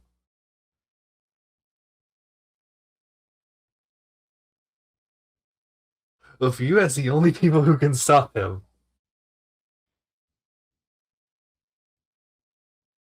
And like I'm not gonna say it handles these themes like gracefully. as much of a wife. And arguably just Sorry, me first. I'm gonna say like it's like it kind of gets a little bit more covered that they don't actually say what's happening explicitly, even if you know. They do kind of leave that little bit of plausible deniability. Mm-hmm. Which I understand is because of ratings, but still, it's cowardly. It's cowardly, really. And then they just kind of contradict themselves because as much as I love my girl Kawakami, I love her. She's great. She's hot. She's frankly everything I love about a lady. Oh, are you saying there's like issue with having like the abusive rapist piece of shit as as a major villain, and then having a student teacher romance plotline might have some kind of mixed signals about what they're trying to do there. Yeah, yeah. Like I don't know. I don't even know how you accidentally walk into this one. Like somebody had to make a choice here. Somebody had to make a choice I about. am convinced like I'm convinced there's a bunch of different writers on there and they did not talk to each other. That's the only thing that makes sense here for how this could have not been caught, because like this isn't even just like I mean, people kind of say it all the time that like main plot Anne and social link Anne are two completely different characters. yeah, it makes sense. That makes sense. Just Persona 5 is a great game. There's a lot of good stuff behind it. The amount of Is the most stylish fucking game possible. it's the most stylish game possible. It has single-handedly just made video gaming so much more stylish by forcing everyone to get better UI designers. By fucking god, there's so many waifus in Persona 5. It all gets dragged down by just ideological inconsistency. Look, they have to sell. They have to sell the Figmas. They have to sell the wife figurines. I know, and It's already established formula, and it's so fucking depressing because I love Persona 3, and can I? Because yeah, whatever you want to like, yeah, please just finish whatever you want to say about like Persona 5, just because I have feelings, I have opinions. it's just Persona has to grow the fuck up and actually make its next protagonists some fucking adults with some adult problems and not have a teacher-student relationship. Please. Give me a lady protagonist who's a fucking MILF and let me have the ability to date other MILFs. Give me MILFs. Come on. Atlas. It's going to... Okay, so we want 10 years later, Maya Amano, and we will, you know, she just let her hook up with her old friend Ulala. Exactly. My fucking god. The money is practically here. The amount of people who would go crazy for Kamakawi is People have to apparent. hack the game for Persona 3 just so you can be gayer. Exactly. Come on, just do it. Why are you not doing it? It's such an obvious money seller. Come on, lads. MILFs are the winning strategy here. I can't disagree. I guess what I was going to say is okay. So Persona 3 is a very is a game that's very clear in its intentions and what it's trying to do. It's very focused. It is a game about dealing with mortality, like the limited amount of time we have on this earth. It's a game like Carpe Diem, about making the most about it and just about the bonds that you make along the way. It's about the journey, if you will. You might even say a fool's journey. And so yeah, but yeah, of course, like there's in like everything about everything that's changed of the form of like the old formula is like just in purpose. It's just in purpose of its theming.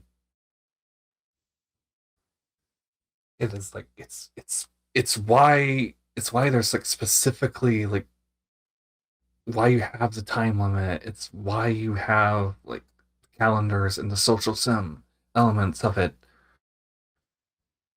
It's why you can't control your party members in like Persona 3. It's why you can't it's why the wild card bullshit exists in the first place. It's like specifically because of like the idea like of they want to isolate you from everyone else. They want you to like, they want to really get you into mind that you are your protagonist and that you have to like get to know everyone else. And like they don't want you micromanaging all those other people because they are they're making the separation. They are separate from you.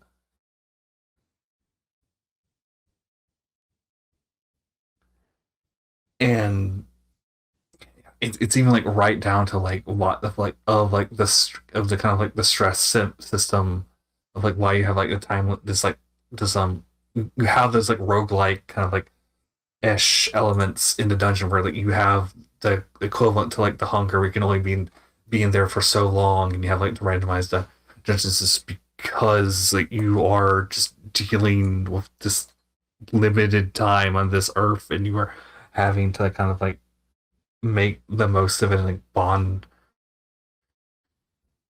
with like the people next to you like and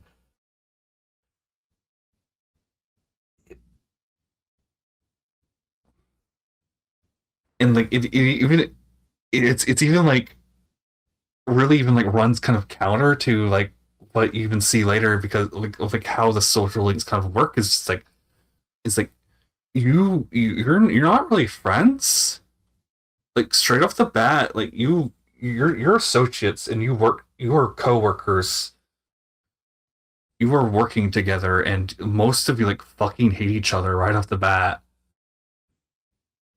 You can fuck up like social links and like have to deal with the consequences of your own actions, like having to like apologize and like make things right with people. And like the bonds that matter so much, they're built. I think I'm kind of meandering, but it's like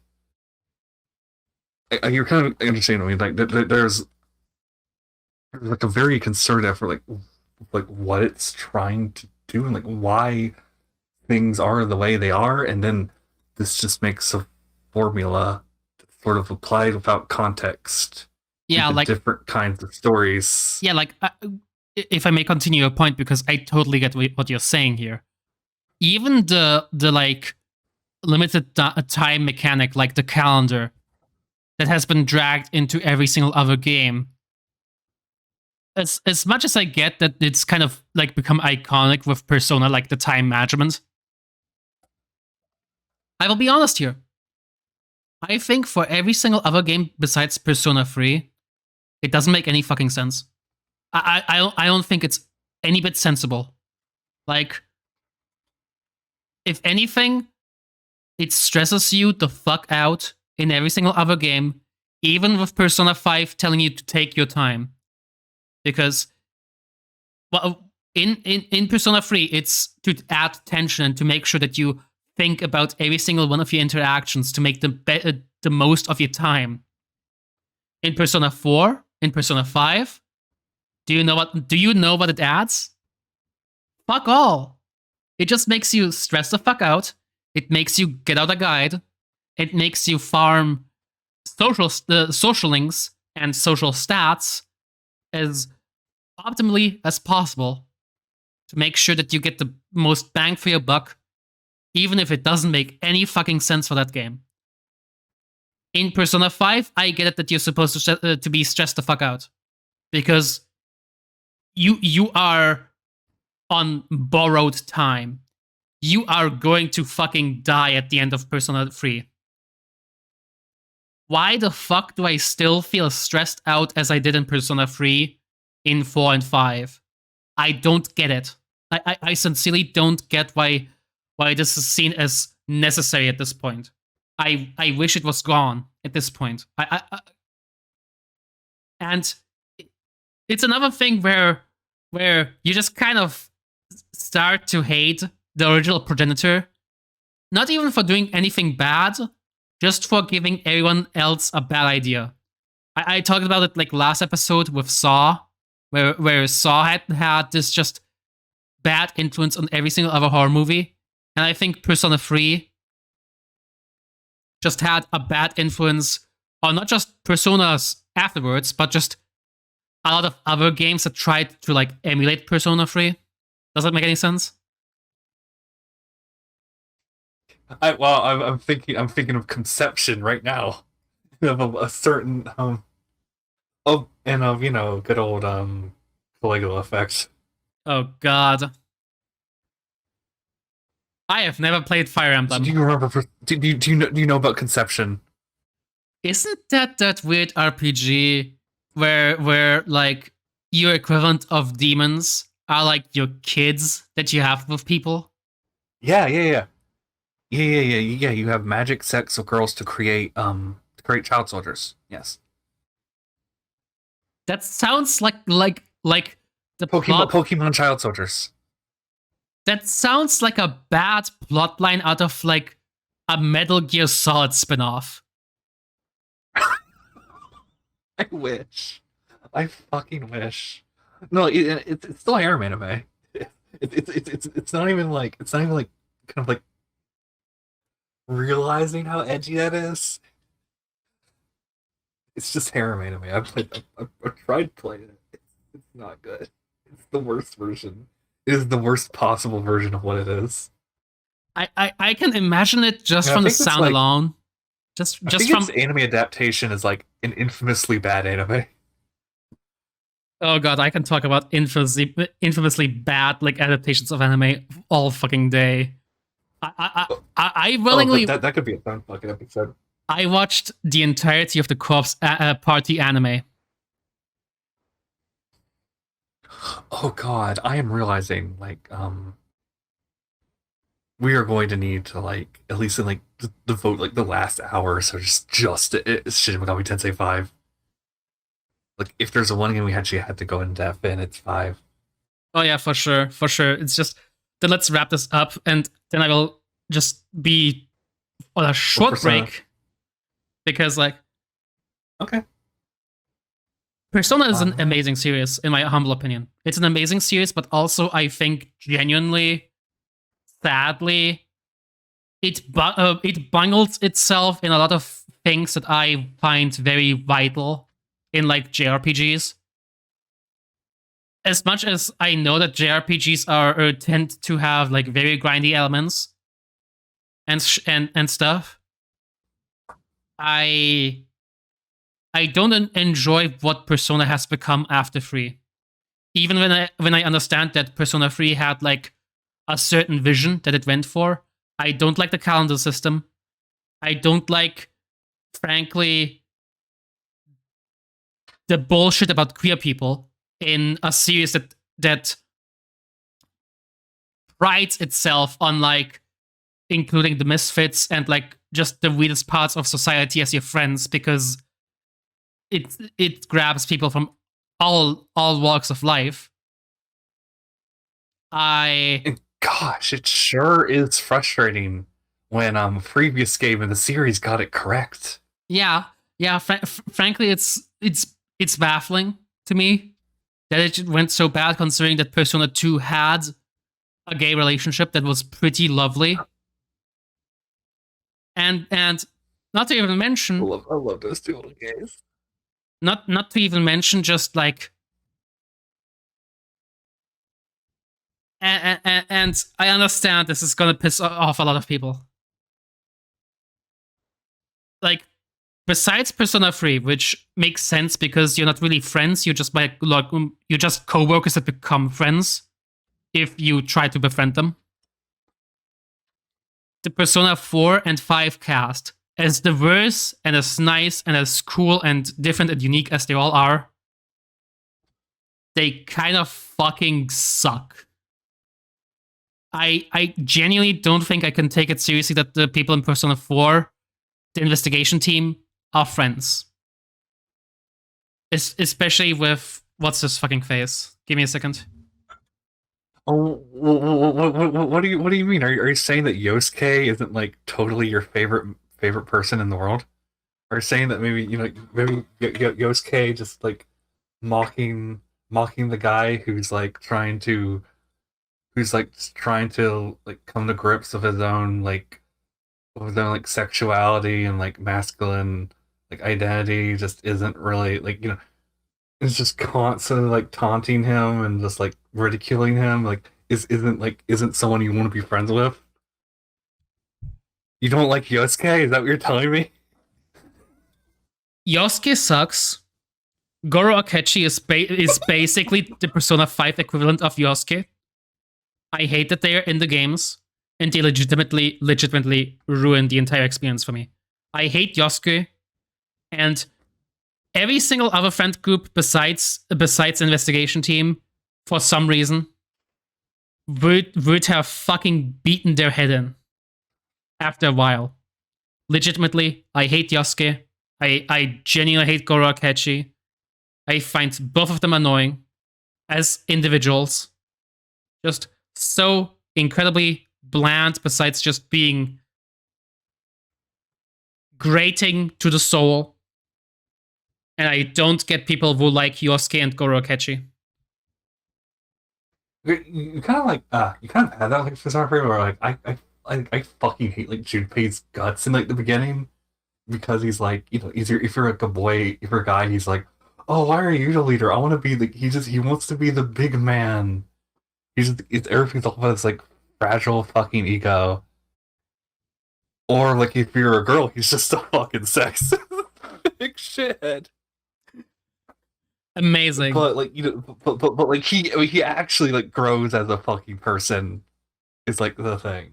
Unlike Or Yosuke, like who will stay the same and forever. yeah, and he does learn to like actually swallow his pride and like and work with you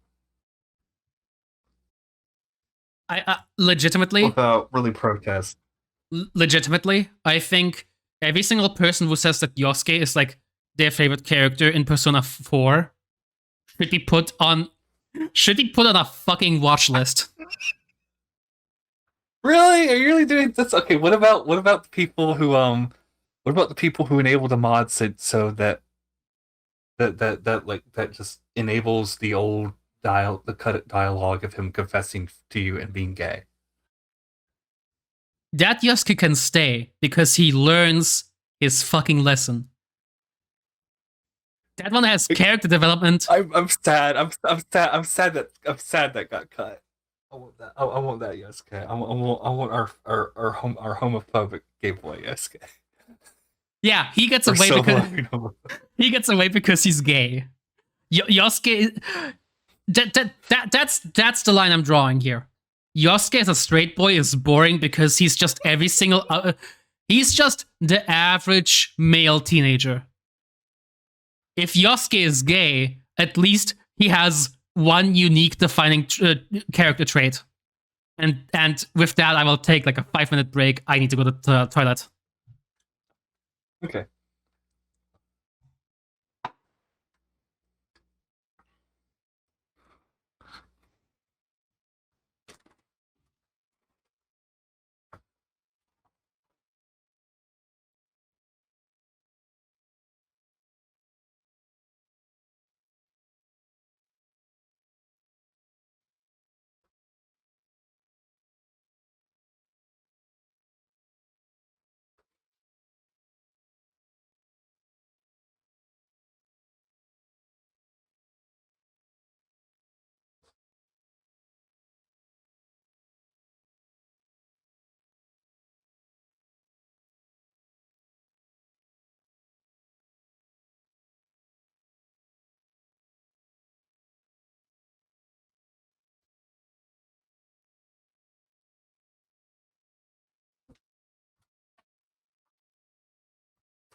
Okay.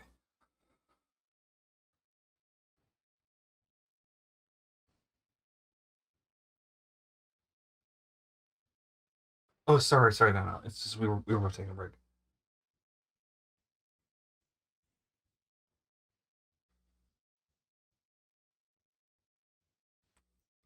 But yeah, I'm still here.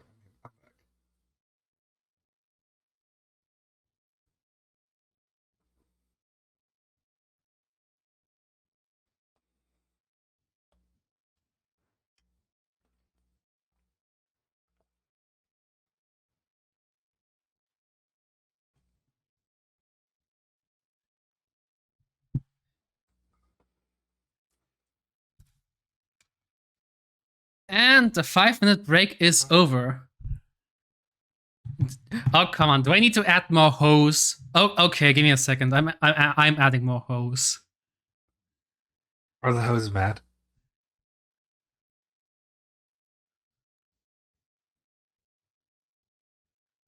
Okay, you gotta add Ulala.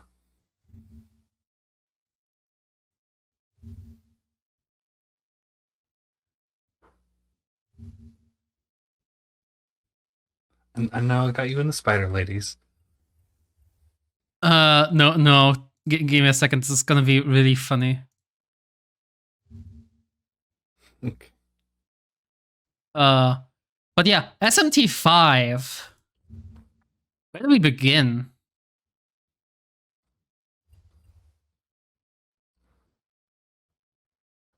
Also, that is the fucking game I got a Switch for.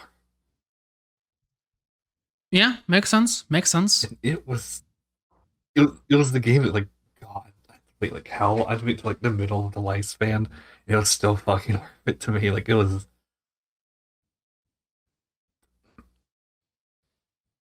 Okay, so let's just start like what it does to like the gameplay.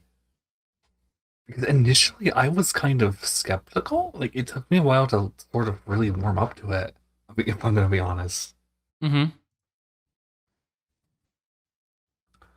because it takes that sort of like quasi open world approach, which is like straight up with even Ubisoft towers, which is kind of worried me. Mm-hmm. They even have like platforming. They even have like little collectible Baphomodads. Like it's very like out of place. Like it's not like what it's kind of alienating at first, if I'm being honest. Mm-hmm.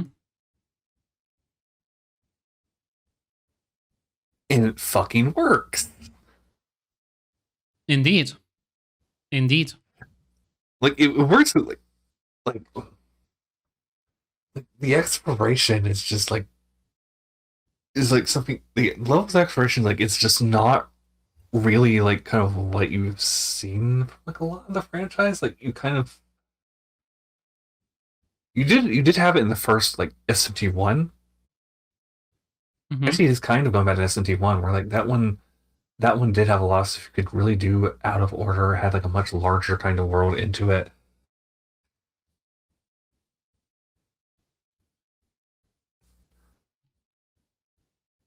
But mm, it's kind of like the interesting kind of like contrast you sort of kind of have there because they also just approach that in completely different ways, and it just sort of I guess five more just kind of like formalizes it into a lot of more kind of conventional like modern sensibilities to it.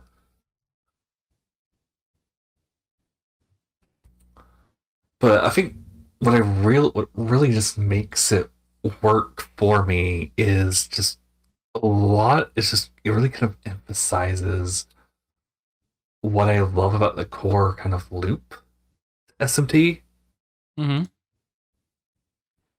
which is that you are it's the protean like adaptable nature of you and your party.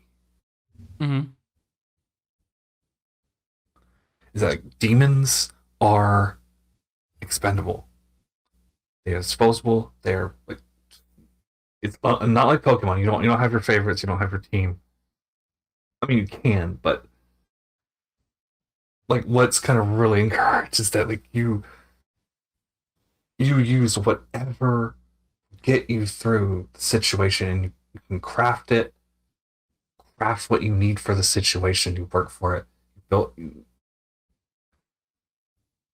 you like you kind of like the earlier games, like you have your like really set protagonist. He's usually like only good for like physical damage, and like Nocturne kind of like it kind of has like the equipable Magatama, and but then like essences and it's just like essences and like just really change the game. Like even like in like four, you only really kind of got because like adapt like skills from like demons on a level up on like the random chance of level. So it was basically like the level up essences that you got in five, but you kind of like you have that even like connected to the exploration of like finding essences in the world. So you can just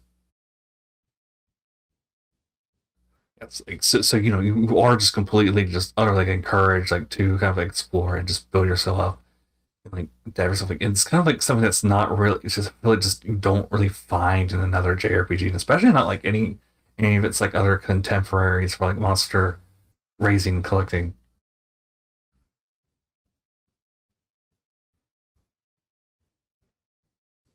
And I think like the ease of how of like what they've the changes they've done to fusion, like how they've streamlined that, and just how like easy essences are to like find and farm and even like just buy.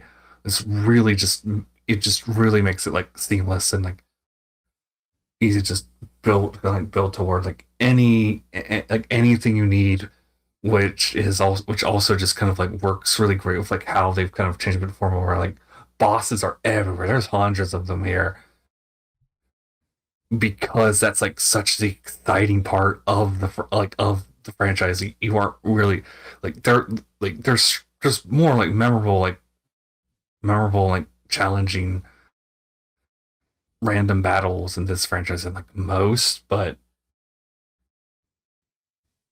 this is this is a franchise where where like who's the most like what is the bullshit you're gonna have to contend with this week like this next time, and I think it just really gets a perfect rhythm of that of like, going up against that like brick wall, that obstacle like of the newest boss, and just like figuring out like what you need to do to overcome it. I'm sorry, I'm going on too long. It's fine. Um, It's fine. No, I was intently listening because I agree a lot with what you said. Frankly, I think that SMT 5 marks, well, not really marks the beginning of, but like codifies a lot of things that SMT 4 and Persona did with like personas and demons. Like in SMT 4, you could like level up skills to like ludicrous degrees. Like by God, in SMT 4 you could really customize demons, but it took you a long time thanks to having to find like the same demon or demons with the same skill over and over and over again and hoping that they could whisper it to like you or like one of your demons. right. But SMT 5 looks at demon whispering and looks at the skill card system from Persona 3 and goes, And what like if the Magatamas. yes, and the Magatamas, just like everything. It looks at everything the games have done before and goes, okay, motherfucker. You remember Pixie from SMT3? You wanna have this bad bitch be the most powerful demon possible? Have at you. We have given you all of the skills possible to make your Pixie the most powerful Pixie ever known to man. Have fucking Yeah, fun. we're actually that kind of like really yeah, that actually does kind of get to like where like a lot of this like adaptive like freedom they kind of give you, it also just kind of lets you it actually does let you play favorites like kind of almost in contrast. It lets you kind of like defy what your first instinct is like but like yeah, you can like play favorites. You have to fucking work for it, but you can do it. Yeah, it's And really I think incredible. like that really does like add a bit like a lot of kind of like player expression to it. Mm-hmm. Because like like there's absolutely like there's absolutely like dominant strategies for sure. But there are like absolutely like multiple solutions to like different encounters, different bosses, like a lot of like kind of like exploits with you know your typical weaknesses or like status effects or like you have like full on like tanking builds or like critical based builds. All of your different like how like different people like handle buffs and debuffs. It's also really interesting like how like the battle system built on Persona like they like they actually kind of do like I was initially kind of afraid or like about how like how buffs and debuffs kind of got nerfed in the same way they did in like Persona 3 onwards where they only last 3 turns. But I still fucking I was kind of really drawn. I was like, oh no, I still fucking need them. Like I still you're still using like your luster candy equivalent, or like I think actually luster candy, at least in one instance. And like it's like immediately I was like, wait, I can just use the debuff on the boss. That'll work. That'll work just well enough. Or like like when you find like the or like when you find like the full party boss, like oh no, it's still worth it. It's still worth it. You just gotta be like more considerate. You actually like actually have to be like more considerate. Like how long is this gonna last? Do you need to top it off and refresh the buffs and debuffs because it's just like something more you have to manage. It's like no, it's still it matters even more despite like that not necessarily being the case in Persona. Yeah, in Persona, a lot of the times buffs and debuffs feel like, oh yeah, I guess this is happening now. I think the Uh, percentages are like higher. yeah, the percentage I think it's like percentages. 40% here. Yeah, It's like 40% on like five. that's like one of the things that Persona and SMT did in the split. It's like Persona was just easier on account to debuffs just not being as I know people crippling. still use them. I know they're definitely still used Oh in yes, definitely. Persona. I know they definitely use any of the reflex, any like like the kind of barrier and mirror skills are absolutely still used. Everything's still there. But SMT. Yeah, I think like they really sharpened the combat. Oh yeah, I think we will see every single Shin Megami Tensei game and Persona game going forward will use Persona 5's like combat template. Like uh What SMT5 or fuck, what is it called? Shit, I forgot about Soul Hackers 2. Soul Hackers 2 will use the wait, Stalkers SMT5. 2. Soul Hackers 2 will use this framework. SMT6, whenever it comes out, will use that framework. Persona 6 will use that framework. Every single Atlas game going forward that is an RPG is going to use the SMT5 framework. And it's going to feel amazing because it's decades of refinement all the way down to SMT5. And I understand that some people feel a bit miffed that buffs and debuffs don't last forever now, but frankly, and this is my humble opinion, a lot of the time in SMT Nocturne, when like somebody had like a buff or debuff, it was like you either were able to deal with it in some manner, or you were just kind of fucked. And I understand that for SMT3, it makes sense. And also, it's I think Nocturne's like. I think how Nocturne dealt with it was they just gave everything to Kunda. Like, they just give half the feeds to Kunda. yeah, you either have some skill to just negate buffs or debuffs, or you're fucked. And SMT just is like, okay, you can have buffs and debuffs. They're gonna be on a timer so that your dumbass doesn't can actually run the build you want to run. There's some leniency, and I understand that some people don't enjoy leniency.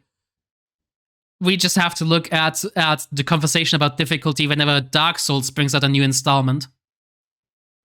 Just No, but it's fine. yeah, it actually is really interesting. Like yeah, like how 5 does this because like because again like it does like it does like give you like your difficulty options. Like it lets you adjust them on the fly at least to an extent. I think the Soul Hackers 1 port was the first one that did that. Of all things, but yeah, like you kind of like do have that everywhere. Like where, like it's so easy to like the self, like just because there's like so much optional combat here, like content here. Like if you hit a brick wall, like you can just go back to it later. Like so much of the game like does encourage you to just go like back to like old side quests and missions later. Like it's kind of like designed around it, and it's like kind of the same. Like you have your like big optional super bosses with like Demi Fiend and Shiva there if you want them. You even like in individual like kind of like missions like you have Ishtar. Ishtar is like one of my favorite moments in like the game because you can like you can just go at her when she has like all like 8 towers. I can't remember what they're called, but when she's like at full power, you can just if you can do it. Like if you're a bad enough dude, You can deal with the boss having like you 8 can. turns. Yes. Or but like, even then like it's still work. You're still putting in the work of like having to traverse like the whole goddamn area of like of like trying to disarm her. It's like it's actually like kind of like a really interesting kind of like session to me because of that.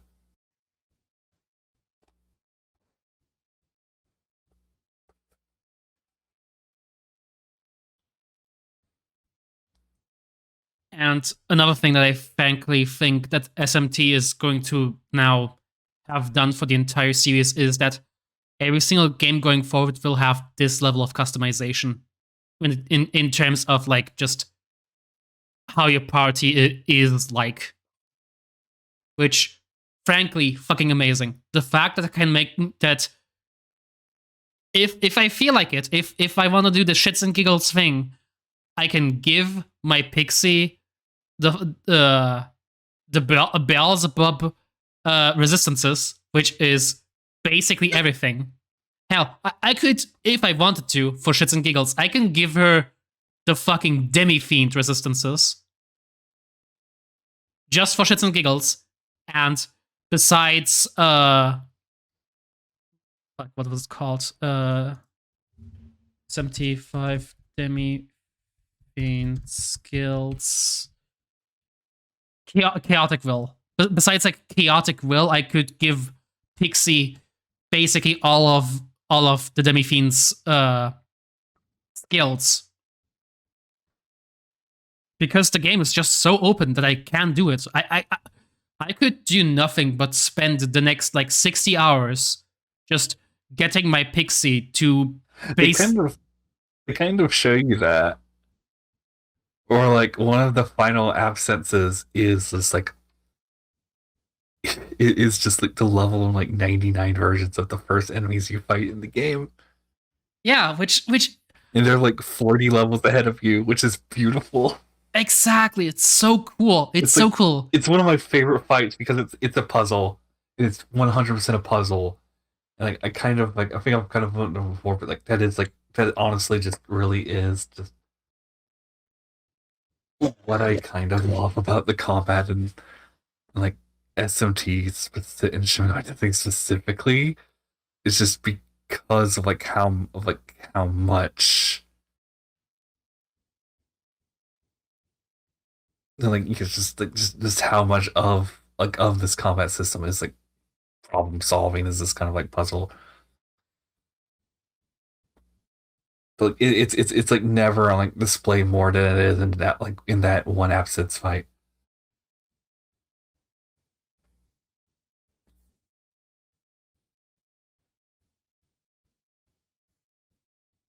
Or just facing something just completely over leveling you, and like that does just have like straight just maxed out fucking stats, even if they are kind of like weaker in other ways. Like you do like still find you have to find other exploits.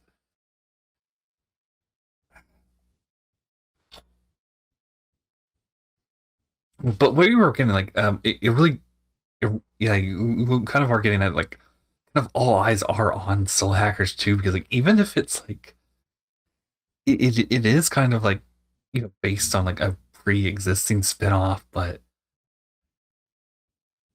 they really do have like carte blanche to, like just make something completely new and like you can kind of there is that kind of promise because like they're bringing it to everything. They're bringing it to like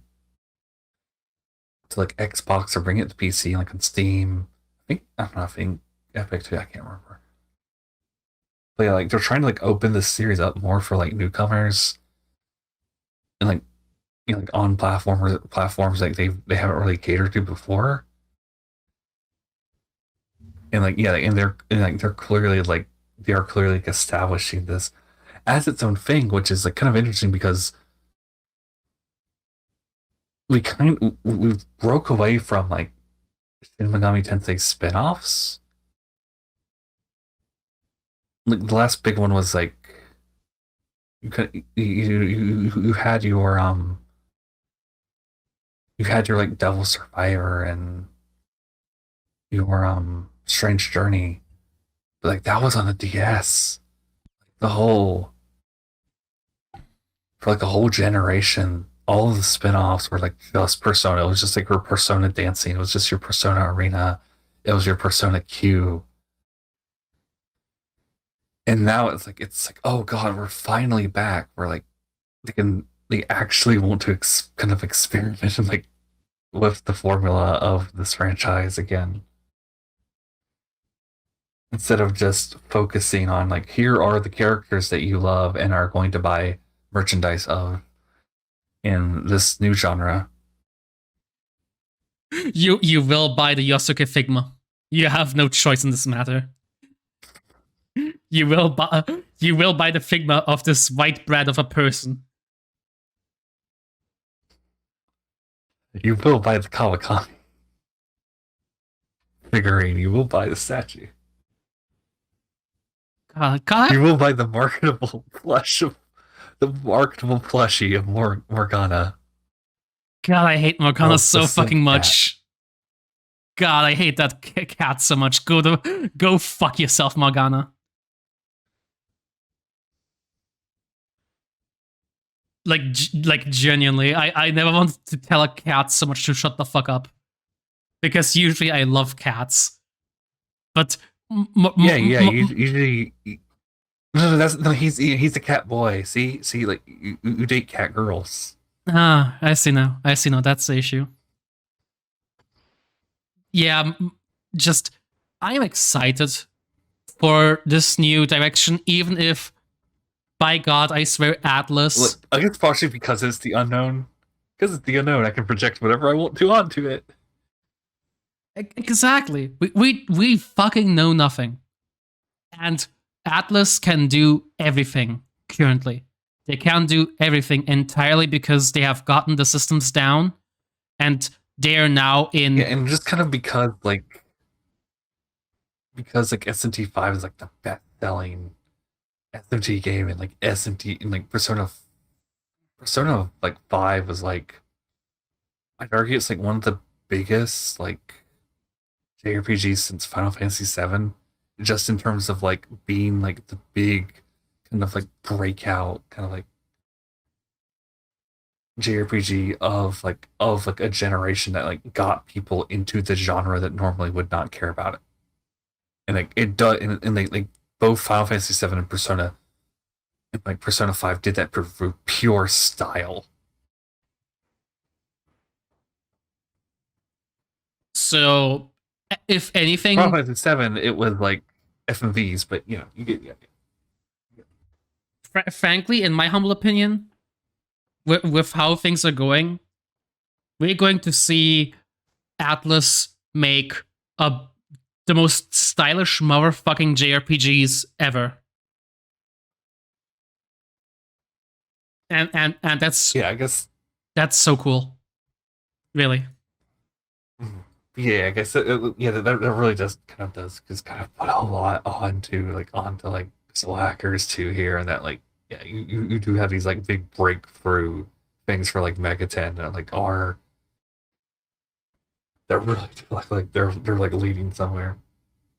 I think it's fair to put so much hype onto Soul Hackers entirely because we've seen the track record with Atlas. We have seen that they aren't afraid of keeping something in the oven if they think that it sucks. I mean, do you remember when Persona 5 was supposed to be like a PlayStation free game? Winter 2014? Yes, winter 2014. Your fucking rehabilitation. How did that work out for you? How did that work out for you? Please put that on. Please put that on the screen. Yeah, give me a second. What was it? Was it winter 2014? No, it was 2013. No, 2014. Yes. God, yes. I'm putting this on blast. I am just gonna show this on stream because why not? I might as well. Remember when Persona 5 got teased like this? With the fucking steel chairs and everything? The fucking ball and gag? God. I don't even want to know how Persona 5 looked like at this point. Because, frankly, anything that it could have looked like would have been so vastly different from, like, what we got with Persona 5. And I'm glad that they decided to just... Wasn't a lot of the different direction that it went to, like, wasn't because of,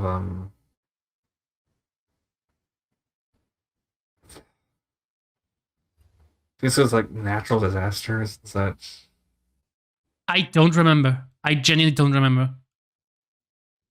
Just, I know for a fact that if it changed like tone and like direction during development, I think. Let me look it up. Just yeah, I trust if Soul Hackers 2 will suck, they would just shelve it. They would say, sorry, we're taking this one back to the lab again. Oh no, back to the lab again. We messed up. Back to the lab again. Back to the lab again. God. I love you. I love you too.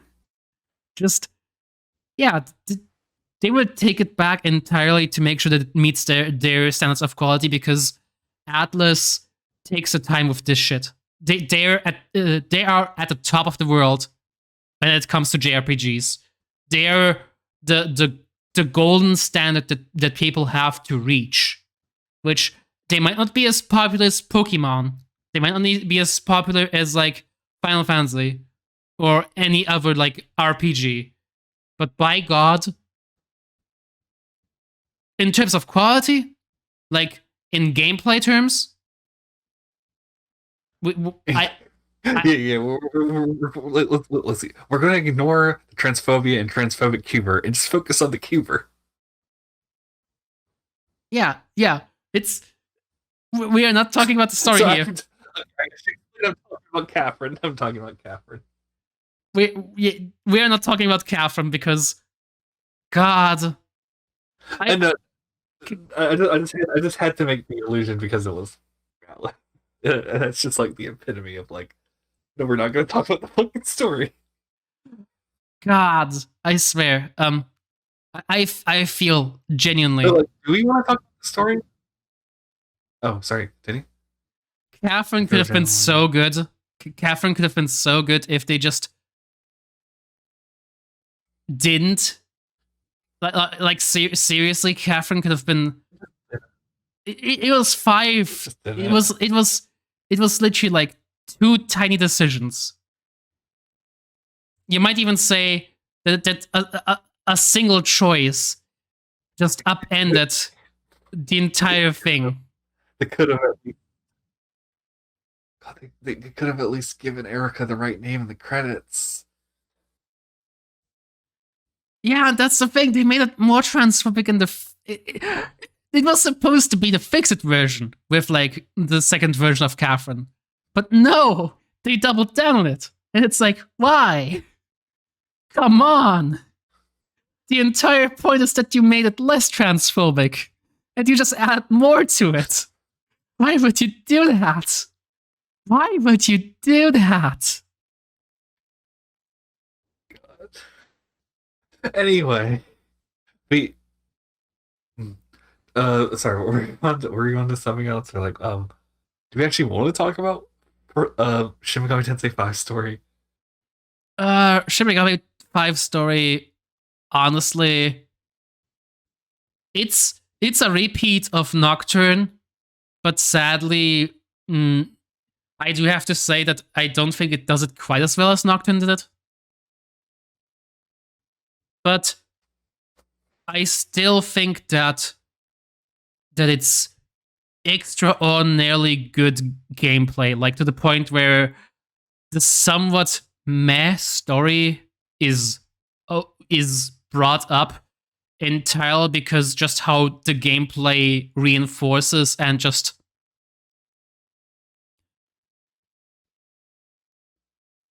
it it makes up and refocuses the gameplay in a way that I find satisfying. Like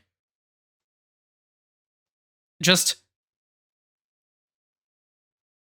SMT5 really captures the feeling of going from this lowly human to becoming a god, really, and that's the entire point. Your ascension, your apotheosis, is an incredible journey, which frankly I don't think any game really did as well as SMT that like tried something similar. Which I can't even really think of a game that really tried something similar to SMT in regards to becoming a god. If you have any examples, feel free because right now I'm drawing a blank. I don't know. I do think there are a lot of like really there are like genuinely powerful moments here that I think people do kind of really discount or Gloss over. just gloss over entirely. Like God damn, like Sahori's whole plot line with Lamu. Like I that is like really that's just really such a fucking highlight to me because of like yeah because like, you see this girl who's like poorly like, mistreated and yeah and is just kind of really being manipulated and like this kind of like really like a scenario that really does kind of like feel believable and that you could definitely draw parallels to like something that's like really not supernatural at all. You know, I don't know, your drug school shootings, like, oh, it's not hard, but it's really kind of it's really good for me. Like they still handle like in different lights, like, partially because like partially because like Law Movie like does just really is like the point where it really does like start enriching like the lore of the game, like where you do really start to like figure out like about the gods and like what a Nahobino is, but also just in that it's how it like handles your choice and like like how like in how it kind of handles a situation where like well she does die like it handles like in like how you kind of like in how you kind of like judge her and like how you kind of handle her and I really do like that and like there are just a lot of you kind of have like really similar moments in that like Miyazu's plot line I love like I even though like it's clearly like one of those things that like seemed was like pushed to the wayside like I love how they handled the resolution to it Mm-hmm. Mm-hmm. to where like how like you could just like have this like really beautiful like love story or just just or just like the tragedy like of her like being straddled with like a mortal life and both are just really like equally satisfying conclusions to that plot line that just make sense for you to do and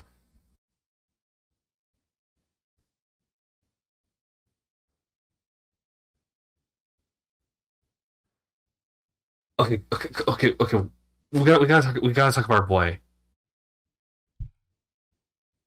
Dazai. I know yeah I know you're passionate about our boy about him like that. Okay. Dazai is probably the most interesting SMT character by far. He's one of my favorites. I think we can have an argument if some Persona characters are more interesting, but Dazai honestly is like one of the most interesting Shin Megami Tensei characters. Entirely because like you can literally see Dazai get roped into a cult. Dazai is a cultist. Genuinely. Dazai is a Christian cultist. And SMT5 is the story of a slow descent into well, cultdom. Is indoctrination. Indoctrination, thank you. Dazai is the perfect case You study can of say the just cult. You can call it fascism. You can there's a lot. I think most closely mirrors like Christian cults, which I will have to admit I am biased as a survivor of being in a Christian cult. I understand. But Dazai legitimately is like the perfect story of how an outsider gets roped into a cult. Dazai is just an ordinary person who is trying to make the world a better place, who is looking for any bit of authority somewhere in the world who will give him a vision, who will give him a purpose. And it's honestly amazing how fuck what's her bitch's name? Azrael SMT. Azrael. No. No, that's not correct.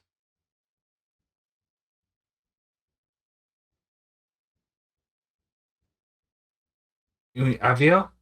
Abdiel, thank you. I am very bad with names. Abigail? I am very bad with names. Are Thank you. are Like, it doesn't help that she's named after a character from Paradise Lost and not like an actual mythological angel, which I think is kind of like, which is like also like extra interesting, like when you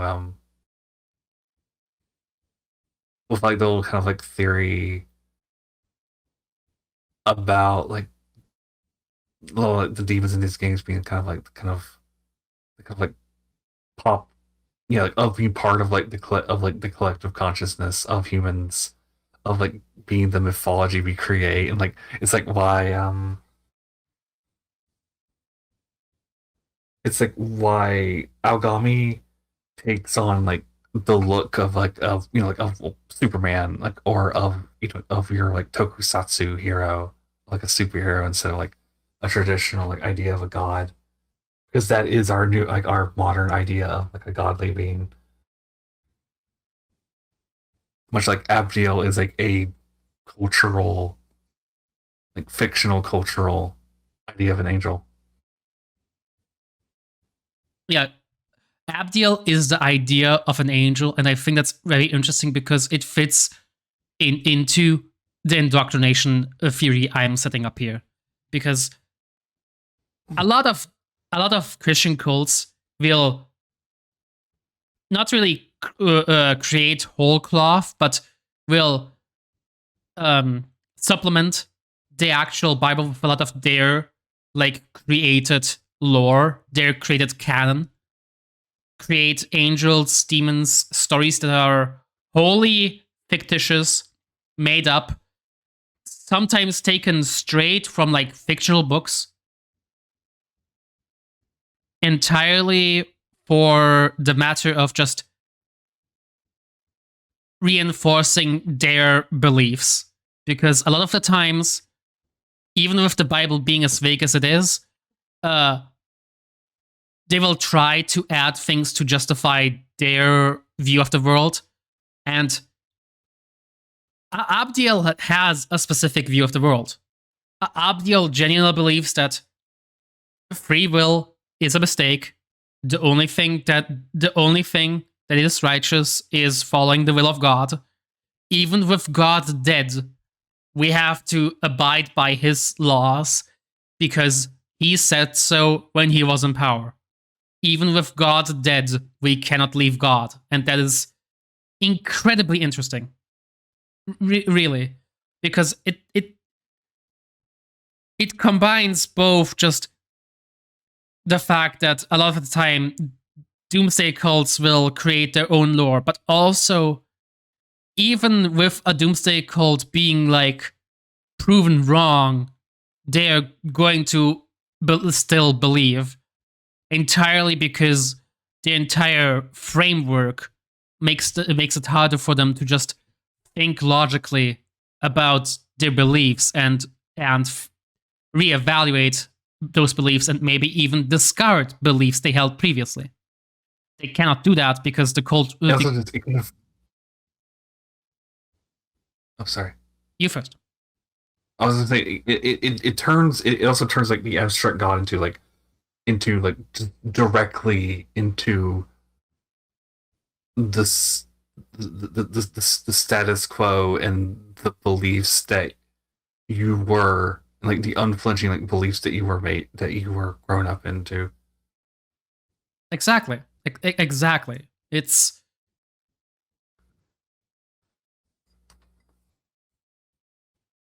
just it's incredible how closely Dazai mirrors just a cult victim, which genuinely I don't really even think that it was the goal of Atlas. But Oh no. I think it absolutely kind of is, just because of like how much like these like this whole franchise is kind of is just built on friends being torn apart by ideology. Like of course like indoctrination is absolutely going to be like a part of it that they are going to explore. Fair enough. Fair enough. Just. Oh dear. But I guess part of like I love like part of like I think it really works is that like Dazai is the at least for like because because the Naobino is a protagonist, Dazai is kind of just the everyman character that they try to introduce to you. Like he is like the normal person who is just completely like overwhelmed by like the enormity of like this supernatural crisis, but he's in over his head and like does not judge him for it. It's Yeah. something like he's scared. He's and like it absolutely kind of like and it really kind of just paints like yes, of course he felt like this. Of course, what Abigail like offered him was appealing. It seemed like the best way, as disgusting as it is to see it happen in real time. It's also really interesting because like he mirrors the chaos hero in SMT1 is the kind of funny thing. In that like both of them are kind of scared, weak, put upon people desiring power.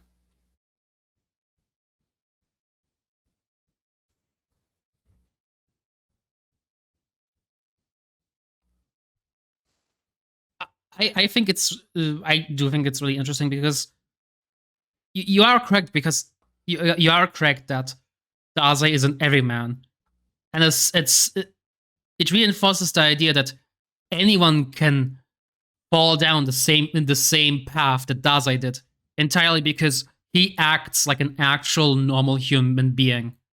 He is scared of demons. He's kind Was in of that situation. he's fucking terrified of what's going on. His entire life has been upended. Uh, Depending on your actions, you can either be kind of a jerk to him and go and say, "Hey, you really aren't supposed to be here. You kind of don't fit in," or you can just tell him, "Hey, buddy, it's fine, really. I know this is scary, but we're going to make this together." And then just seeing this human scrappy do of a person, which I am sorry for describing it this way, but seeing this average teenager who, like, a few minutes ago was just like live streaming himself to Instagram about this weird shit he saw in a tunnel go to average Christian conservative fascist. Sad. Just it depresses you. It depresses you because it makes absolute logical sense that this happened. You wish you could have stopped it, but really there's nothing you could have done because really he was already set on the path and all he did was walk it entirely because to bring this back to a previous point I He said was scared and vulnerable and manipulated. scared, Oh wait, just like don't worry. scared, vulnerable, manipulated. There would be some people who say that he took the easy path, which I don't think I can agree with. He was set on a path. It was just he did not have anything else. There was no other support structure that was there to actually help him to like actually deal with the reality of his new existence. There was no help. And as such,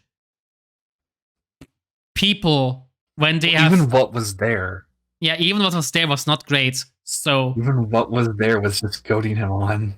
It was within that framework of Bethel. Even if part of it was a lie, he believed in the lie. it was a comforting lie And that of made course he did. sense. It was a comforting lie that made sense and that helped him out in well his mission to It's kind of survive. this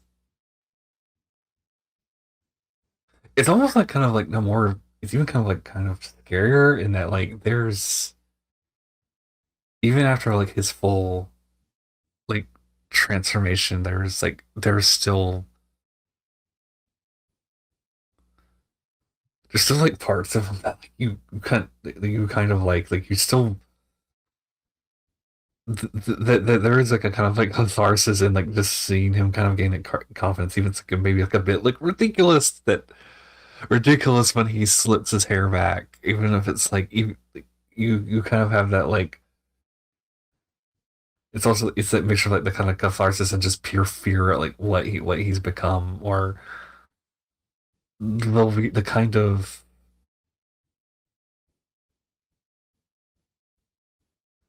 or just that the kind of like grit teeth and realize like, oh wait, he's actually kind of right when he's like kind of tearing apart Yuzuru. You know, when he's kind of like tearing apart like just Yuzuru and Hoshimitsu's like I like kind of like ideas, like own ideology, or like he can poke holes into it because like they are both mutually fucking terrible ideas. Or like you don't want to admit that fucking this fucking shithead is right, at least in this one like about this one instance, or like just kind of there's like so much compelling about like Dazai and Abdiel's fall,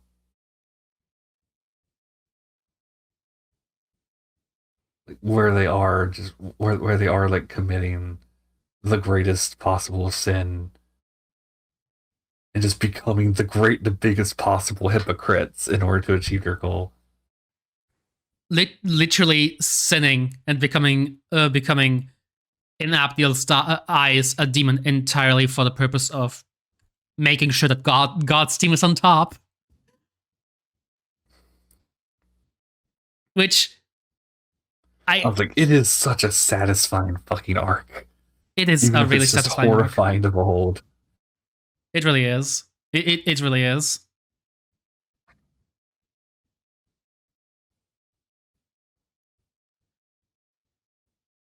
And I suppose we could talk about this being like essentially if we were talking about this in good old uh angelic lore as described by Bible and Talmud. Abdiel combined with Dazai essentially fulfilled the same role as Mastema here, as being essentially an adversary to God by committing the sin of becoming like a Naobino fusion. But really, I think Dazai and Abdiel can stand on their own entirely for just being the terrifying story of somebody becoming a cult victim and their very charming cultist leader. Really, I don't think you can say really more than that really adds anything of value here, because it just Daze is one But of. I guess it's like Sorry, you first. I guess I kind of like still trying to mention like the other stuff here because like you absolutely kind of like see the parallels of like you kind of like see the parallels of say something like between like say like Dazai and Sahori, or like or like the sheer like desperation that like Kanzu goes to in order to save his beloved, or like or yeah, of just what he makes of himself in order to do that.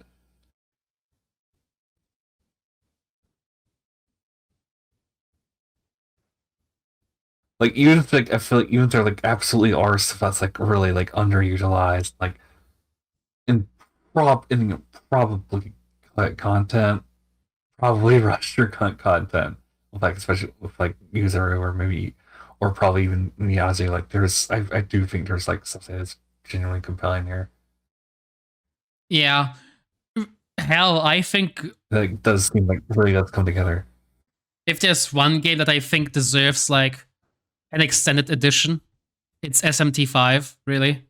Like, just imagine them tacking on a bunch of stuff with Miyazu, or Yuzuru, even maybe even maybe add Sahori as like a person playing a bigger role. Like her fusing with Lamu actually makes her a full Naobino, and she still has control. That would be fucking interesting. Or even if we aren't going like even if we aren't going like what ifs, like you could probably even like do like like a little kind of like guidance of just like falling for like Dazai, like yeah, just being like steps behind like the Nahobino, going for like the same areas of like maybe like a different difficulty, different, like access to demons, like yeah, like a different like perspective on the story.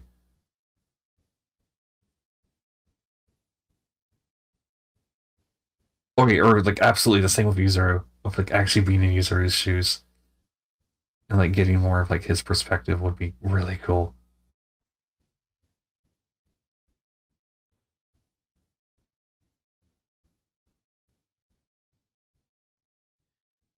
God, fucking Yakuma.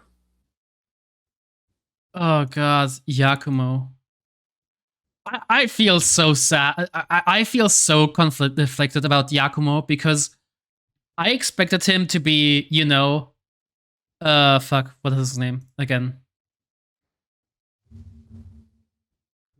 Righto?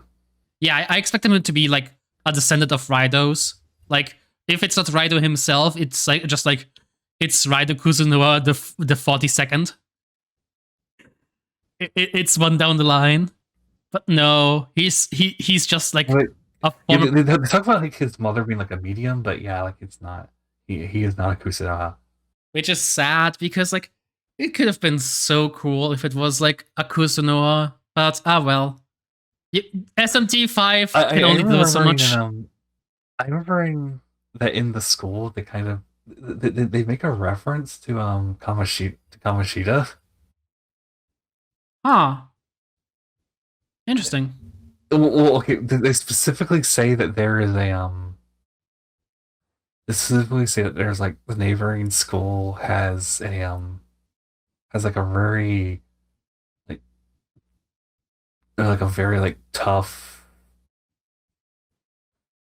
like a very like tough coach that used to be a former Olympic medalist. Mm-hmm. It's like, I wonder